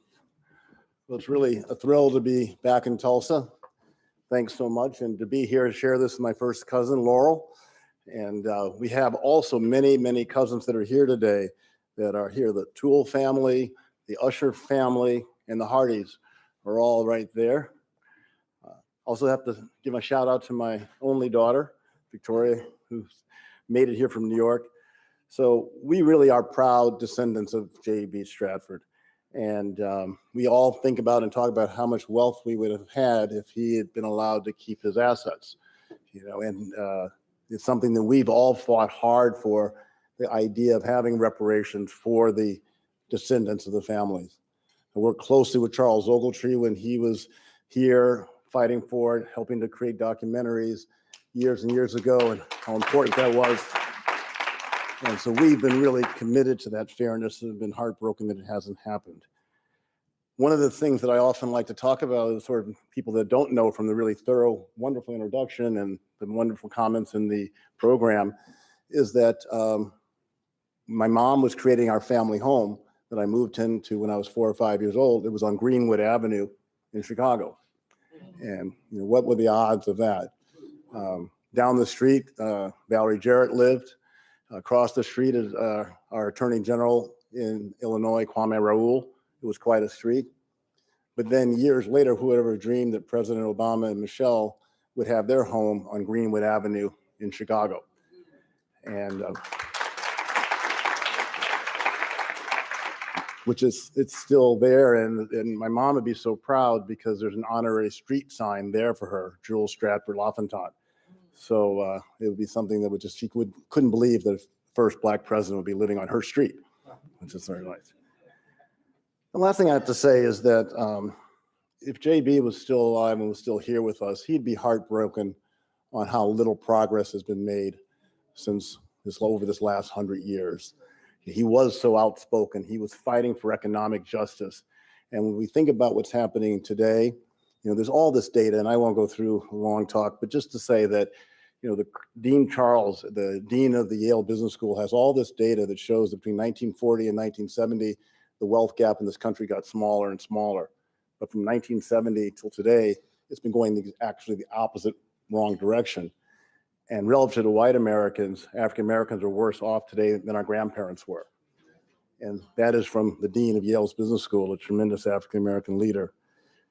One other last data point is that between 1992 and 2016, the Federal Reserve of St. Louis says that college-educated Blacks over a 25-year period saw their wealth decline 10%, while college-educated whites saw their wealth increase 96%. I mean, it's hard to believe, up 96 versus down 10% for our community. So I think we all have a responsibility in working with leadership to try to make sure that the anchor institutions in our communities, from Tulsa to Chicago to New York, are working with African-American entrepreneurs, living the values of what Maynard Jackson believed in, and what Harold Washington believed in, and Coleman Young, and those pioneers of another generation who fought for that and understood how important, which we all understand here in Tulsa was so critical. When you had a strong Black business community, We hired each other. We worked with each other's businesses. We created our own philanthropy, supported our own churches. We have to get back to that opportunity where we can fight for having strong Black businesses and get the anchor institutions in our community, the hospitals, the universities, the corporations, to work with Black companies and to work with Black business leaders, and then we can all rise together. And J.B. Stratford would be so proud of our nation when we get to that point. So thank you. And also, I just want to also give a shout out to Dale for making all of this happen. And so I really, really appreciate it. I'd just like to say a little quick thing, because I've met so many of you here in the last several years, and particularly this last week. This has been a foundation for me in history, because when I was a little girl, my Aunt Jewel gave me a picture for my birthday of the picture of JB that was just up there. And when I saw it, I was only about 8, I said, "This man looks like me." And she said, "No, Laurel, you look like him." And I began to know who he was, because now the foundation had been settled for me to really kind of grow on. And I think on all terms, our lives are much more convincing and secure when we settle ourselves strongly enough, most like other things on this planet. You know, if our roots go deep, our flowers bloom. And I love these flowers. And it's been so good to be here. And I hate that I'm going to be leaving soon, but anybody who knows me knows that I'm trying to figure out when I'll be back, because this is what I do and I love it. And I'm very honored to be here. I've been started about a month or so ago. NBC came to my house and I was like, NBC? And they did a video, and then it's been on TV almost every week. And since I've been here, I've had others done, and I'm writing books, and I can't talk too much more. I love you all. Thank you. Thank you.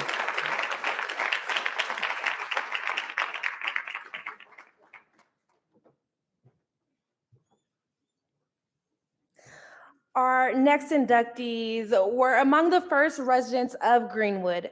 Migrating from Mississippi to Tulsa in 1903, John and Lula Williams quickly immersed themselves in the Greenwood community, with John becoming a successful steam operator for the Thompson Ice Cream Company. And by 1912, John was able to open his own business, Williams One-Stop Garage. Lula Williams was also enjoyed the spirit of entrepreneurship, leaving her teaching position to start Williams Confectionery, selling candy, ice cream, and other treats, and making it one of the most popular gathering places for teens in Greenwood. In 1914, the Williams elevated their business portfolio by opening the Dreamland Theater. With a seating capacity of 750, Dreamland quickly became one of the most popular attractions in Greenwood. The Williams had tapped into the early days of movie and in-film boom. Both Lula and John were intentional in establishing additional theaters in other places, an early version of what we know now as franchising. This would prove to be an important, critical decision for the Williams following the Greenwood Massacre. Shortly after the massacre, John and Lula were reunited. Lula immediately pursued compensation by their insurance companies and were denied any compensation. Utilizing resources from their other theaters, the Williams were able to finally reopen the theater in 1922. The publication, The Black Dispatch, announced the triumphant return in the paper, stating, It is a pleasing sight for the visitors who know Tulsa as it stood in the ashes 1 year ago to return to the same spot and view those 2 blocks. The rugged faith and courage of the Black man were never better expressed than in the re-erection of the homes and businesses of property of Negroes of Tulsa. Although the Williams were able to rebuild, they were never able to fully reach the level of prosperity they once commanded. But their theater served as a reminder of the unbending spirit of the Black community in Greenwood.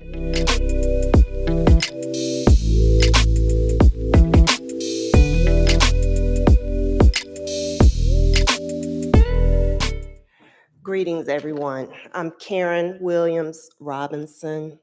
I am the great granddaughter of John and Lula Williams.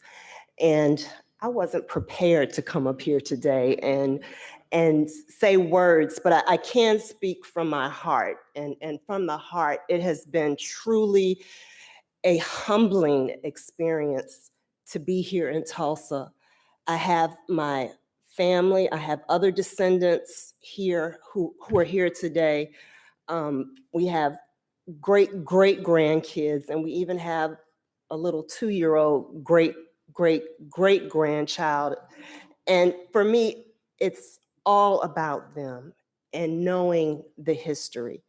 And the word that has stood out for me more than any other word is, over this past year, is resilience.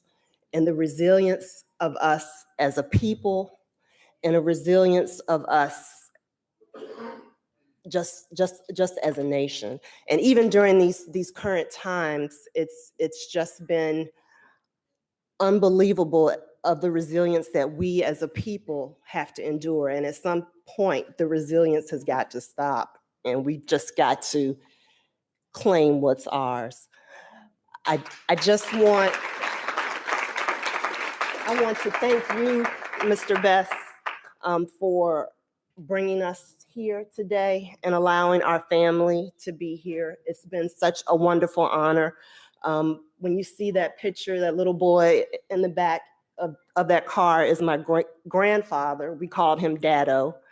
And he was the one who really made the story alive for us, along with John and Lula Williams. So we truly are humbled, and we thank you. Appreciate it.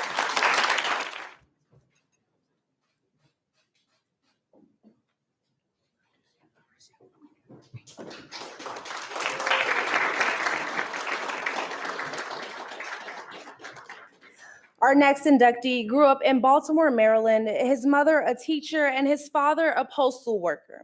Much of his work ethic is attributed to the values he gained as a child. At the age of 9, he was selling newspapers and earning $20 a week, saving most of his earnings. This may have been the seed for his pathway he was destined to follow.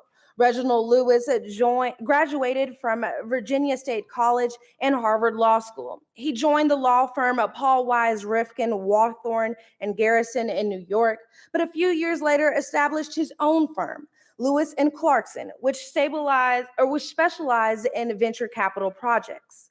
It was here that Lewis began positioning for what would be the beginning of a number of shrewd business moves that would propel him to international prominence. In 1987, Lewis completed a $1 billion acquisition of the Beatrice companies. That acquisition allowed him to form his own company, TLC Beatrice International, with TLC representing the Lewis Company, placing his personal stamp on that company. At the time, TLC Beatrice was the largest company in the United States run by an African-American executive. Lewis was the consummate deal maker, leveraging his venture capital experience and asserting position to bring projects through to their completion. But he never took anything for granted. One of the golden rules that he lived by was his philosophy. I have a rule. I never talk about a deal until it's done. His philosophy proved successful in 1993 as Forbes listed Lewis as one of the 400 richest Americans and was the first Black enterprise listed of the top 100 companies in the country. His success in business is only matched by his social and philanthropic impact that continues through his work at the Reginald F. Lewis Foundation, one of the largest African-American foundations in the world, providing over $30 million in grants since its inception. Accepting on behalf of the family is Miss Aloyda Lewis.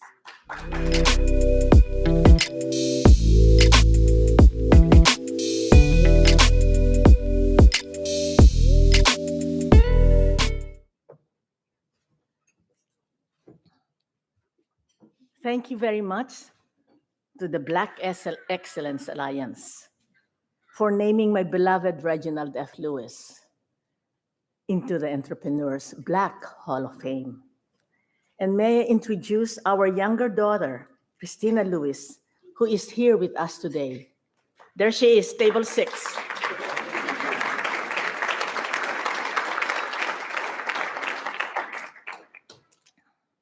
Her father is also, aside from all the good things that our MC has said, Reginald Lewis is also the first student admitted into Harvard Law School without even applying. He established the first Black law firm practicing corporate law, mergers and acquisitions on Wall Street in New York. And in 1987 was the first American, not just Black, the first American who did an overseas deal when he purchased Beatrice Foods International, made up of 64 companies in 31 countries.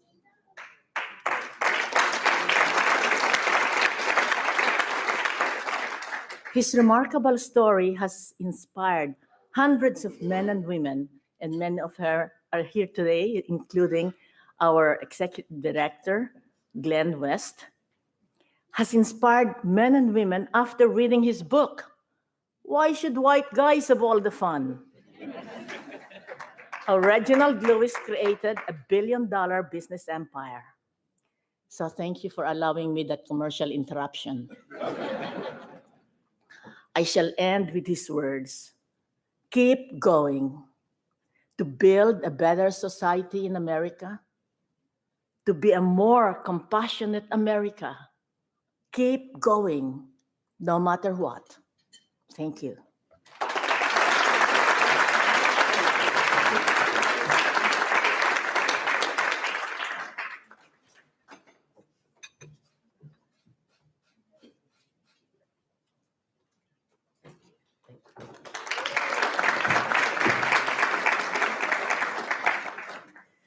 Leveraging the success of his Super Soaker, leveraging the success of his Super Soaker, Johnson launched the company Johnson Research and Development, focusing on creating new solutions around renewable solar energy and green technology. Through continued persistence and unwavering commitment to his business model, Johnson has positioned his company to reach the next critical milestone. With the creation of the Johnson Thermoelectric Energy Converter and multiple established patents, his firm has garnered the attention of Popular Mechanics magazine and recently working with the Palo Alto Research Center. As Paul Weros of the National Foundation states, this is a whole new family of technology. It's like discovering a new continent. You don't know what's there, but you sure want to explore it to find out. It has a darn good chance of being the best thing on earth. Please join me in welcoming Dr. Lonnie Johnson.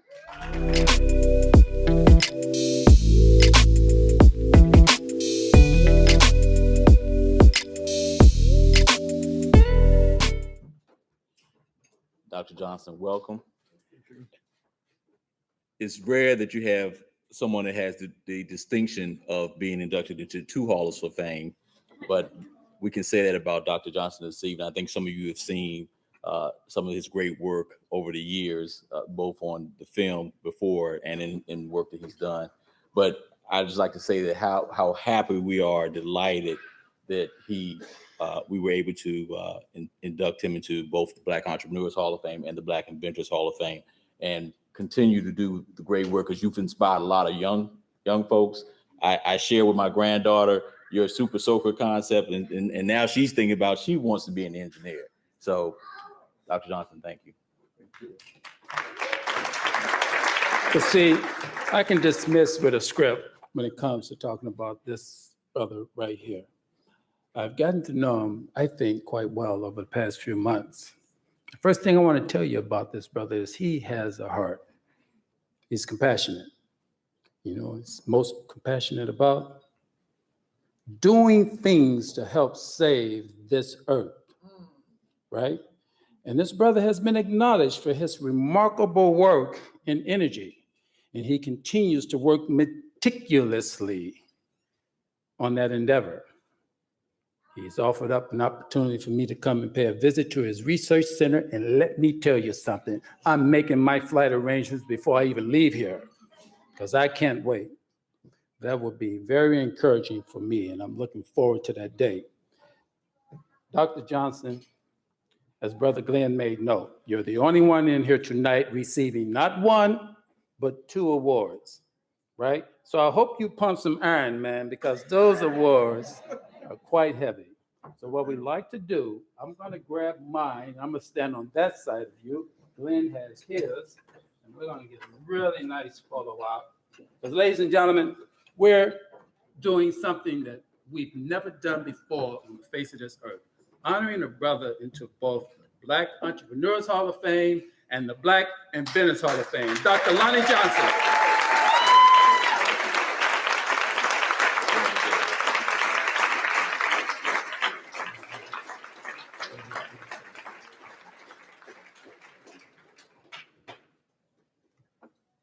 Brother James, Dale, and the other founders and members of this important organization.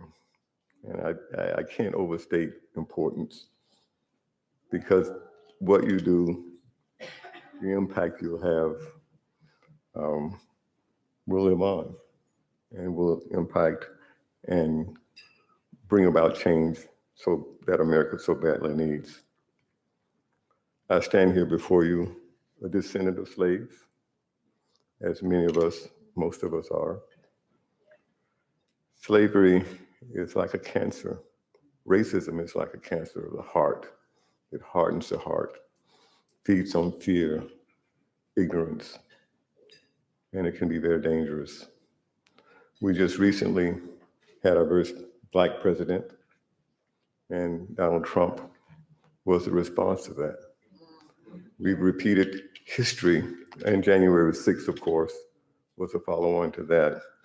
And one of the things that struck me that was said on that day, on January 6th by Donald Trump, was that to his followers, this is the beginning of a very long journey. Now, that means something to me. I hope it means something to you, because there's a very profound message in that to his followers. I heard that and I was struck by it.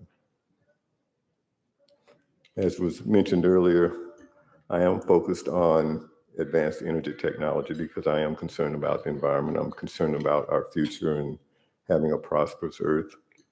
I'm working on 3 energy technologies. One of them is the Johnson Thermal Electrochemical Converter, the JTEC. We just did a seed round where we raised some money to launch that company and commercialize that technology. We have a number of major investors as well as a very prestigious board of directors to lead that company forward. I'm also developing an advanced battery technology. Think of a lithium oxygen battery that is lighter and smaller than any battery, 10 times the energy of a lithium ion battery. A Tesla could go, instead of 300 miles, 3,000 miles on a single charge. These are the kind of things that I'm working on.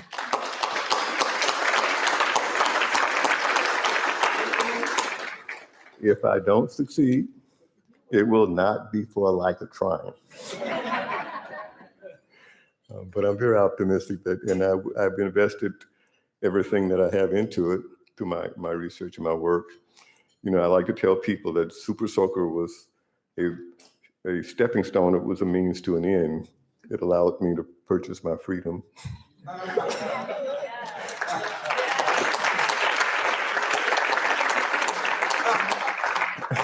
I've been inventing and curious about things for as long as I can remember. As a small child, I was always tinkering and taking things apart. And the thing that, and the message I'd like to leave, to you or with you as parents, those of you who are parents and those of you who will be parents. When I was a small child and I would be tinkering, one of the things I was curious about was rockets, because in the 60s, when President Kennedy made his moon speech saying we're going to put a man on the moon before the decade was out, that was fantastic to me. The idea of going to the moon was just this spot in the sky, millions of miles away. But we're going to put a man on the moon and bring him safely back home. I got interested in rockets. I went to the library and I learned how to mix rocket fuel. And I was cooking rocket fuel in the kitchen one day on the stove. Literally, this is a true story. And then you have to melt it down, and then you pour it into the body of the rocket. When I was heating it, a little spark was right on the side of the pot. So a little spark, like you first strike a match. And I knew there was no way to stop it. All I could do was back away, and the flames were shooting out of the pot, and smoke all over the room, all over the kitchen. I couldn't see my hand in front of my face. It was a very scary, scary moment. When the smoke cleared, there were only a few small holes burnt in the kitchen chairs. So the house didn't catch a fire, but I put on 2 pair of pants. I knew I was in trouble. When my dad got home, he looked at me. He said, "Son, you're gonna have to do that outside from now on." And he bought me a hot plate.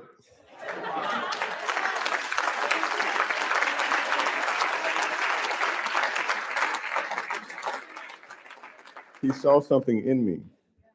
So when you look at your children, see what they can be, because what you see is what they will be. Thank you.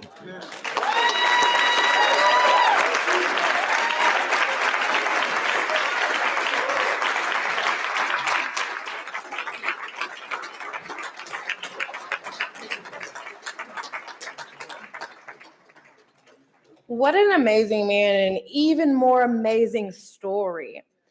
The Black Entrepreneurs Hall of Fame is pleased to present the Entrepreneur Pioneer Award to Albert E. White.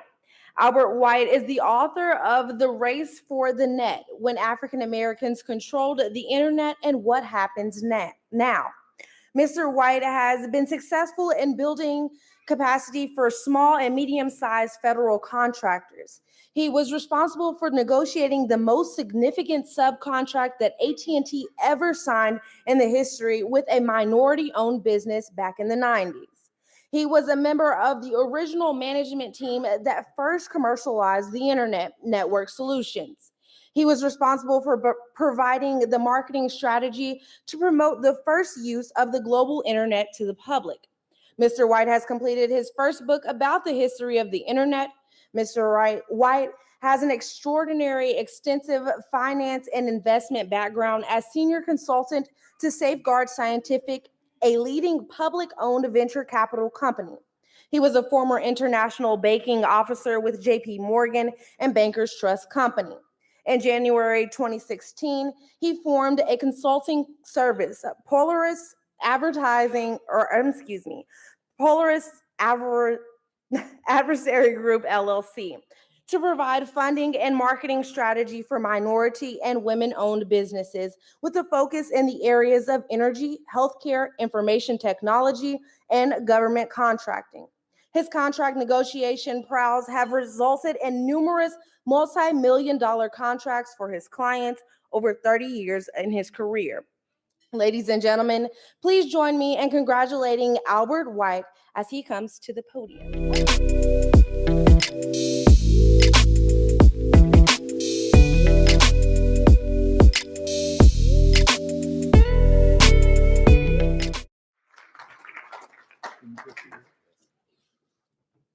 This is really a pleasure tonight, especially since some of the awardees tonight I've worked with.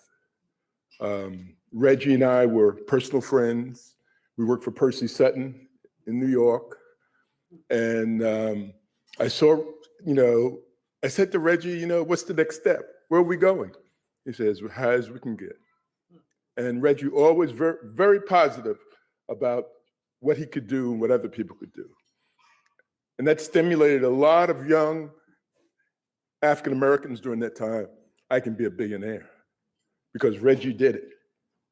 And then the families looked at it. Lonnie Johnson's been a friend and an associate for 21 years. And I don't want to say negative things about the energy, but we've hung in there. The relationship's been tough. We've had our times, but what I'll say about Lonnie, determination, don't tell him no. Don't tell him no. That means he's going to get it done, you know? And that's what our kids need. They need that fortitude to go forward. When somebody tells you no, you just got to go ahead. You know, $3.5 billion later, Lonnie, you know, because somebody told him no, that he couldn't do it. So, and the other person that's had an impact on me is sitting here at the table, Emmett McHenry. Emmett,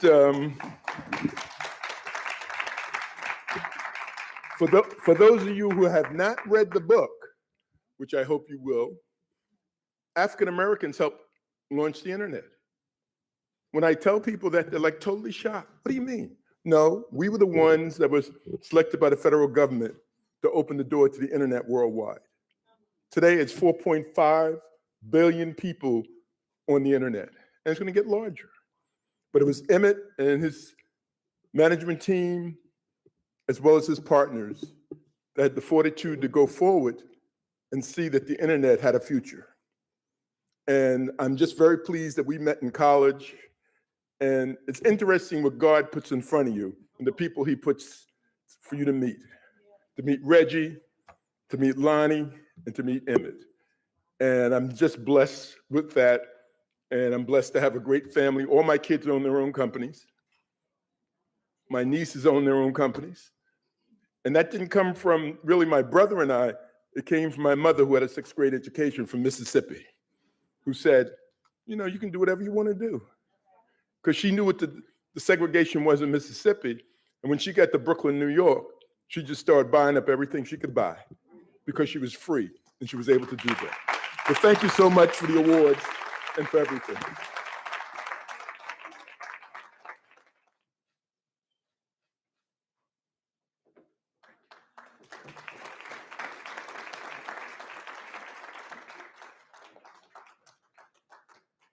Now for our next portion of our service, we would like to present the Organization of the Year Award. That award is being presented to Inducts, and we will have a video presentation.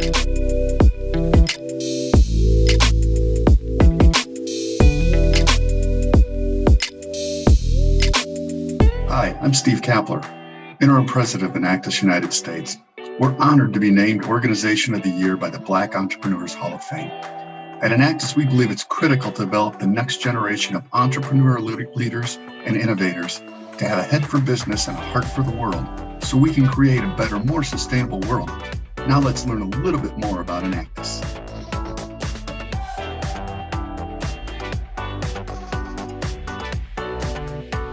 Every year, Inducts changes the lives of 72,000 next-gen leaders around the globe on over 1,800 campuses.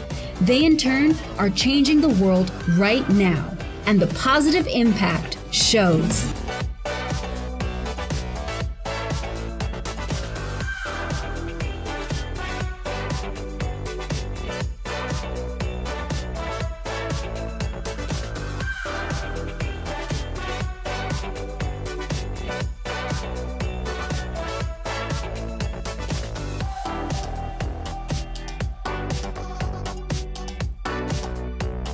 Founded in 1975, Inducts engages students to become next-gen leaders with an entrepreneurial mindset and a hard-earned understanding of business principles to improve the world. Inducts trains, supports, and incentivizes students to ideate, implement, and measure the impact of businesses they create within the framework of the 17 Sustainable Development Goals for 2030.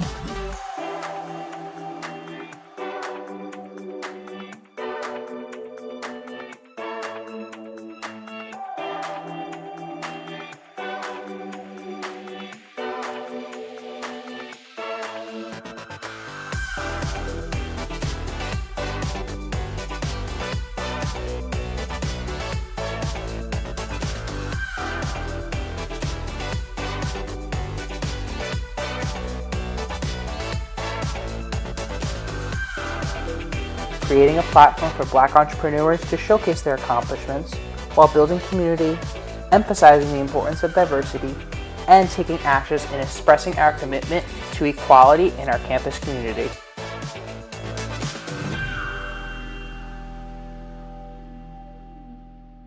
Now, accepting the award on behalf of Enactus is Chesley Talley of the Jarvis Christian College and a faculty board member to Enactus. Good evening, everyone. Thank you on behalf of Enactus USA and the Jarvis Christian College Enactus team.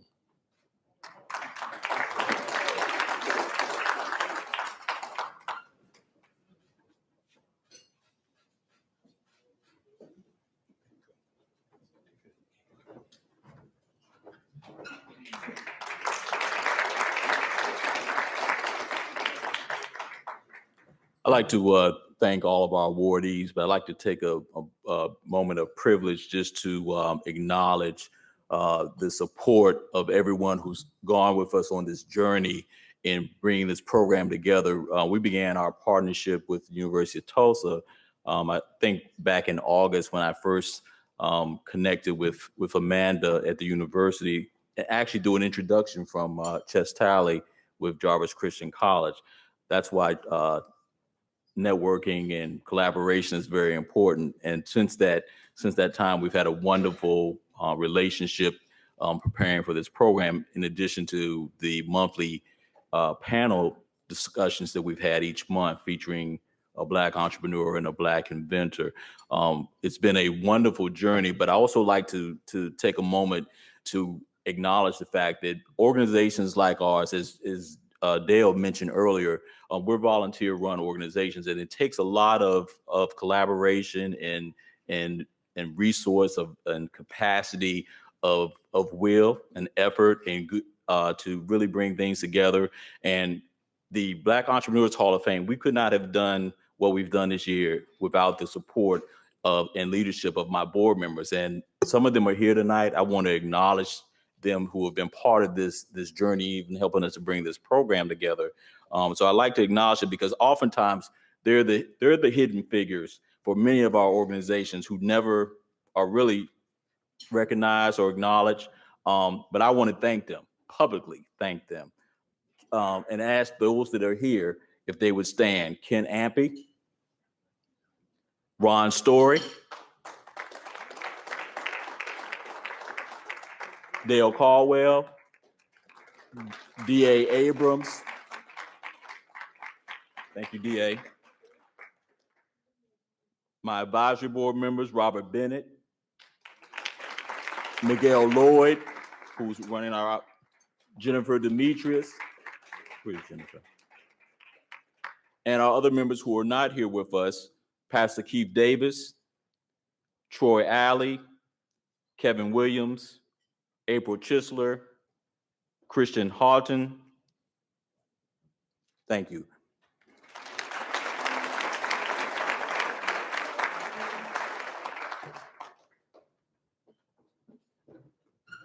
Thank you, Brother Glenn.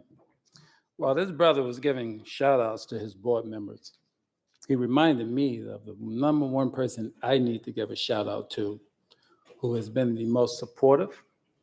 We've been tied at the hip along this entire journey. And brother, I'm gonna share with the audience the same thing I've shared with you in those trite expressions at the end of, I want you right up here on the stage when I say this. Because see, this man has been very special for me. And plain and simply, Brother Glenn Best, measure for measure, it has been no better pleasure than to take this journey with you.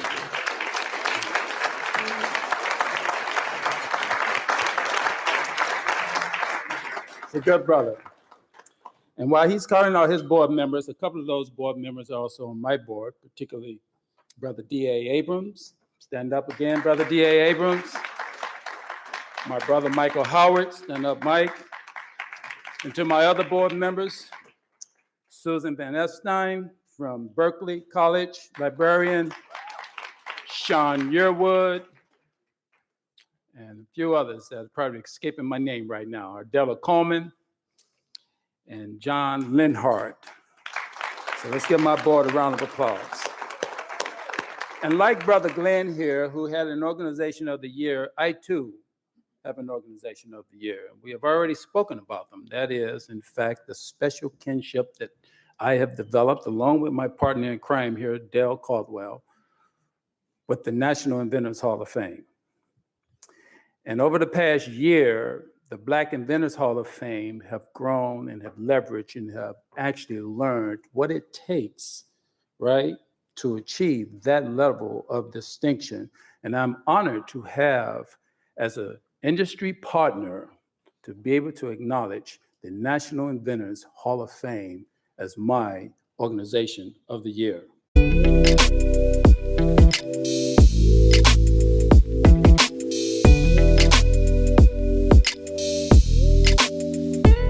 Hello, everybody. I'm Mike Oyster, CEO of the National Inventors Hall of Fame. And on behalf of all of our staff, I would like to thank the Black Inventors Hall of Fame for recognizing us as your Organization of the Year. Aligning with the mission of the National Inventors Hall of Fame, which is to recognize inventors and invention, to promote creativity, and to advance the spirit of innovation and entrepreneurship. The Black Inventors Hall of Fame has embarked on a noble mission to honor and educate the public about legendary Black inventors and their amazing impact on the world. We are pleased to work together on our common goals, and we look forward to the debut later this year of an exhibition titled Breaking Barriers, Honoring Black Inventors in America at the National Inventors Hall of Fame Museum, located in the United States Patent and Trademark Headquarters in Alexandria, Virginia. In addition to honoring the world's greatest inventors, our organizations are also aligned with the goals of inspiring innovation and creativity in children. We hope there may be future collaboration on education programs such as our Camp Inventions Summer Program, which encourages children's interest in STEM and fosters their inventive mindset. We are committed to impacting diverse audiences and invite new philanthropic partnerships that will allow us to provide equitable access to all children. Again, thank you for this great honor, and we wish you success in the coming year.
I humbly present and accept this award on behalf of the National Inventors Hall of Fame.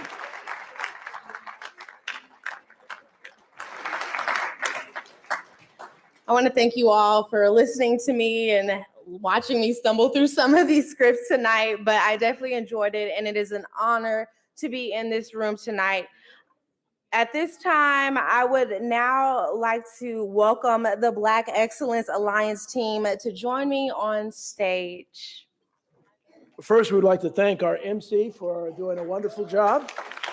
And could I have the planning committee please come on stage? You know who you are. Come up on stage. And while we're doing that, I wanted to call your attention to this program. It's almost a small book. We have about 75 pages in it. We have ads from our corporations. We have the detailed stories of the inductees. We have a digital program, and we're actually going to still sell ads for our digital program because we're going to circulate that around the world. But this is a collector's item. 100 years from now, people are going to say, "Were you there?" The other thing I'll say is that I have a 16-year-old daughter. My daughter Ashley, who's here, and this was for young people. So many young people don't know this history. And I enjoy LeBron James and Michael Jordan. Dr. J was my favorite growing up. But I have a new Dr. J favorite. Dr. Lonnie Johnson is my new Dr. J favorite. So let's give him a round of applause. So the second thing I want to call your attention to is you have a card on your table. This is the Black Excellence Alliance, Remembering 1921, Celebrating 2021. As I said, we are all volunteers here.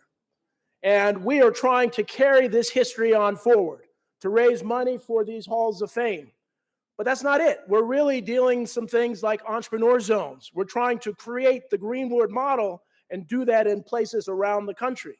We have Reconnect Tech, where we're trying to do high-tech jobs. So we're trying to do more of this, and they're each 8 independent organizations, but we're trying to create this collaboration. So we need your support. You can look on the back of the card. There's a QR code, and so anything you can do would be very, very helpful. And so we need to take back our history, right? And that's what this is all about. So on behalf of the Black Excellence Alliance, we want to thank you all for coming. I mean, where do you have an evening when you have Lonnie Johnson and John Rogers and Lloyda Lewis and extraordinary Albert White and some extraordinary people? And I'm getting a lot of texts. People live at home are loving this. So we want to thank you all. Have a great night, and thanks for your support. Hello? I got more thing. Jennifer, listen. Hold on, please. One more thing. Hold on, please. One more thing. My apologies. Hello, everyone. My name is Jennifer Demetris, and I'm the Executive Director for the Dale Caldwell Foundation. And there's one last award that we want to give tonight, but I would like to say a few words about Dale. We actually met back in 1986 at graduate school. We were a mere 15 years old. And so we've known each other for a long time. And Dale, as soon as I met Dale, I knew that he was a special person.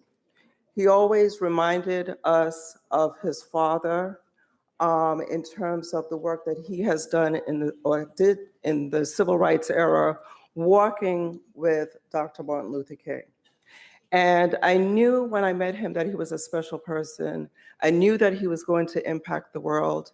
And you would say, well, how would you know that he was going to impact the world? And I'll tell you, because he pretty much told me he was going to impact the world. So we graduated from Wharton. At the time, a lot of people were chasing money, but Dale was not that person. He pretty much was very selective in terms of the company he was going to work for. It had to fit into his life plan, and he has a plan. And Ashley, I want you to know, your father has not changed over the many years I've known him. He is exactly the same today as he was back then. And tonight has been an extraordinary time.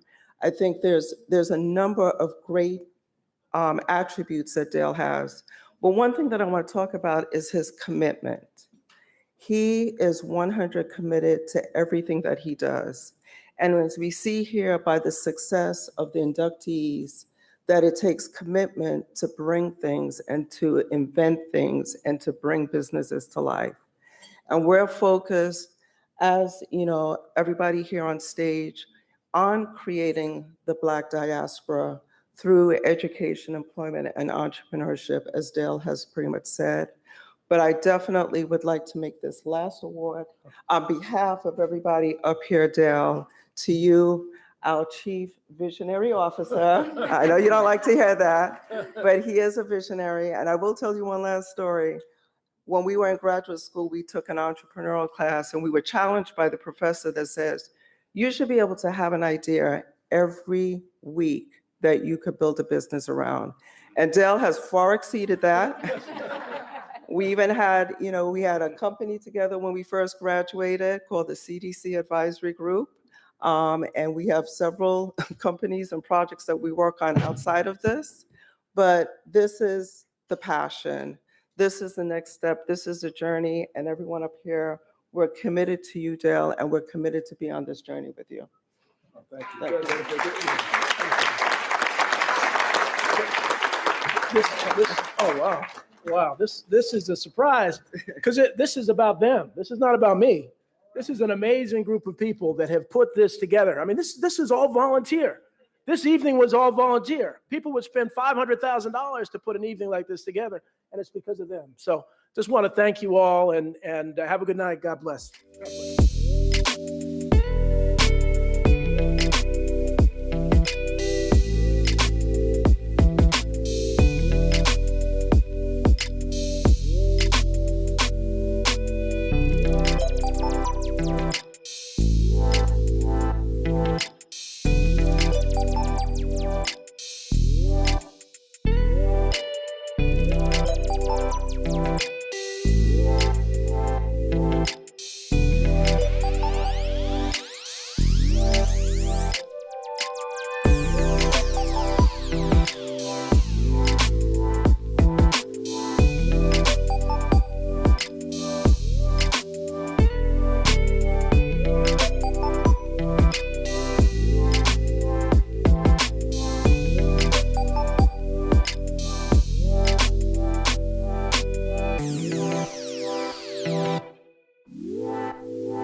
Yeah.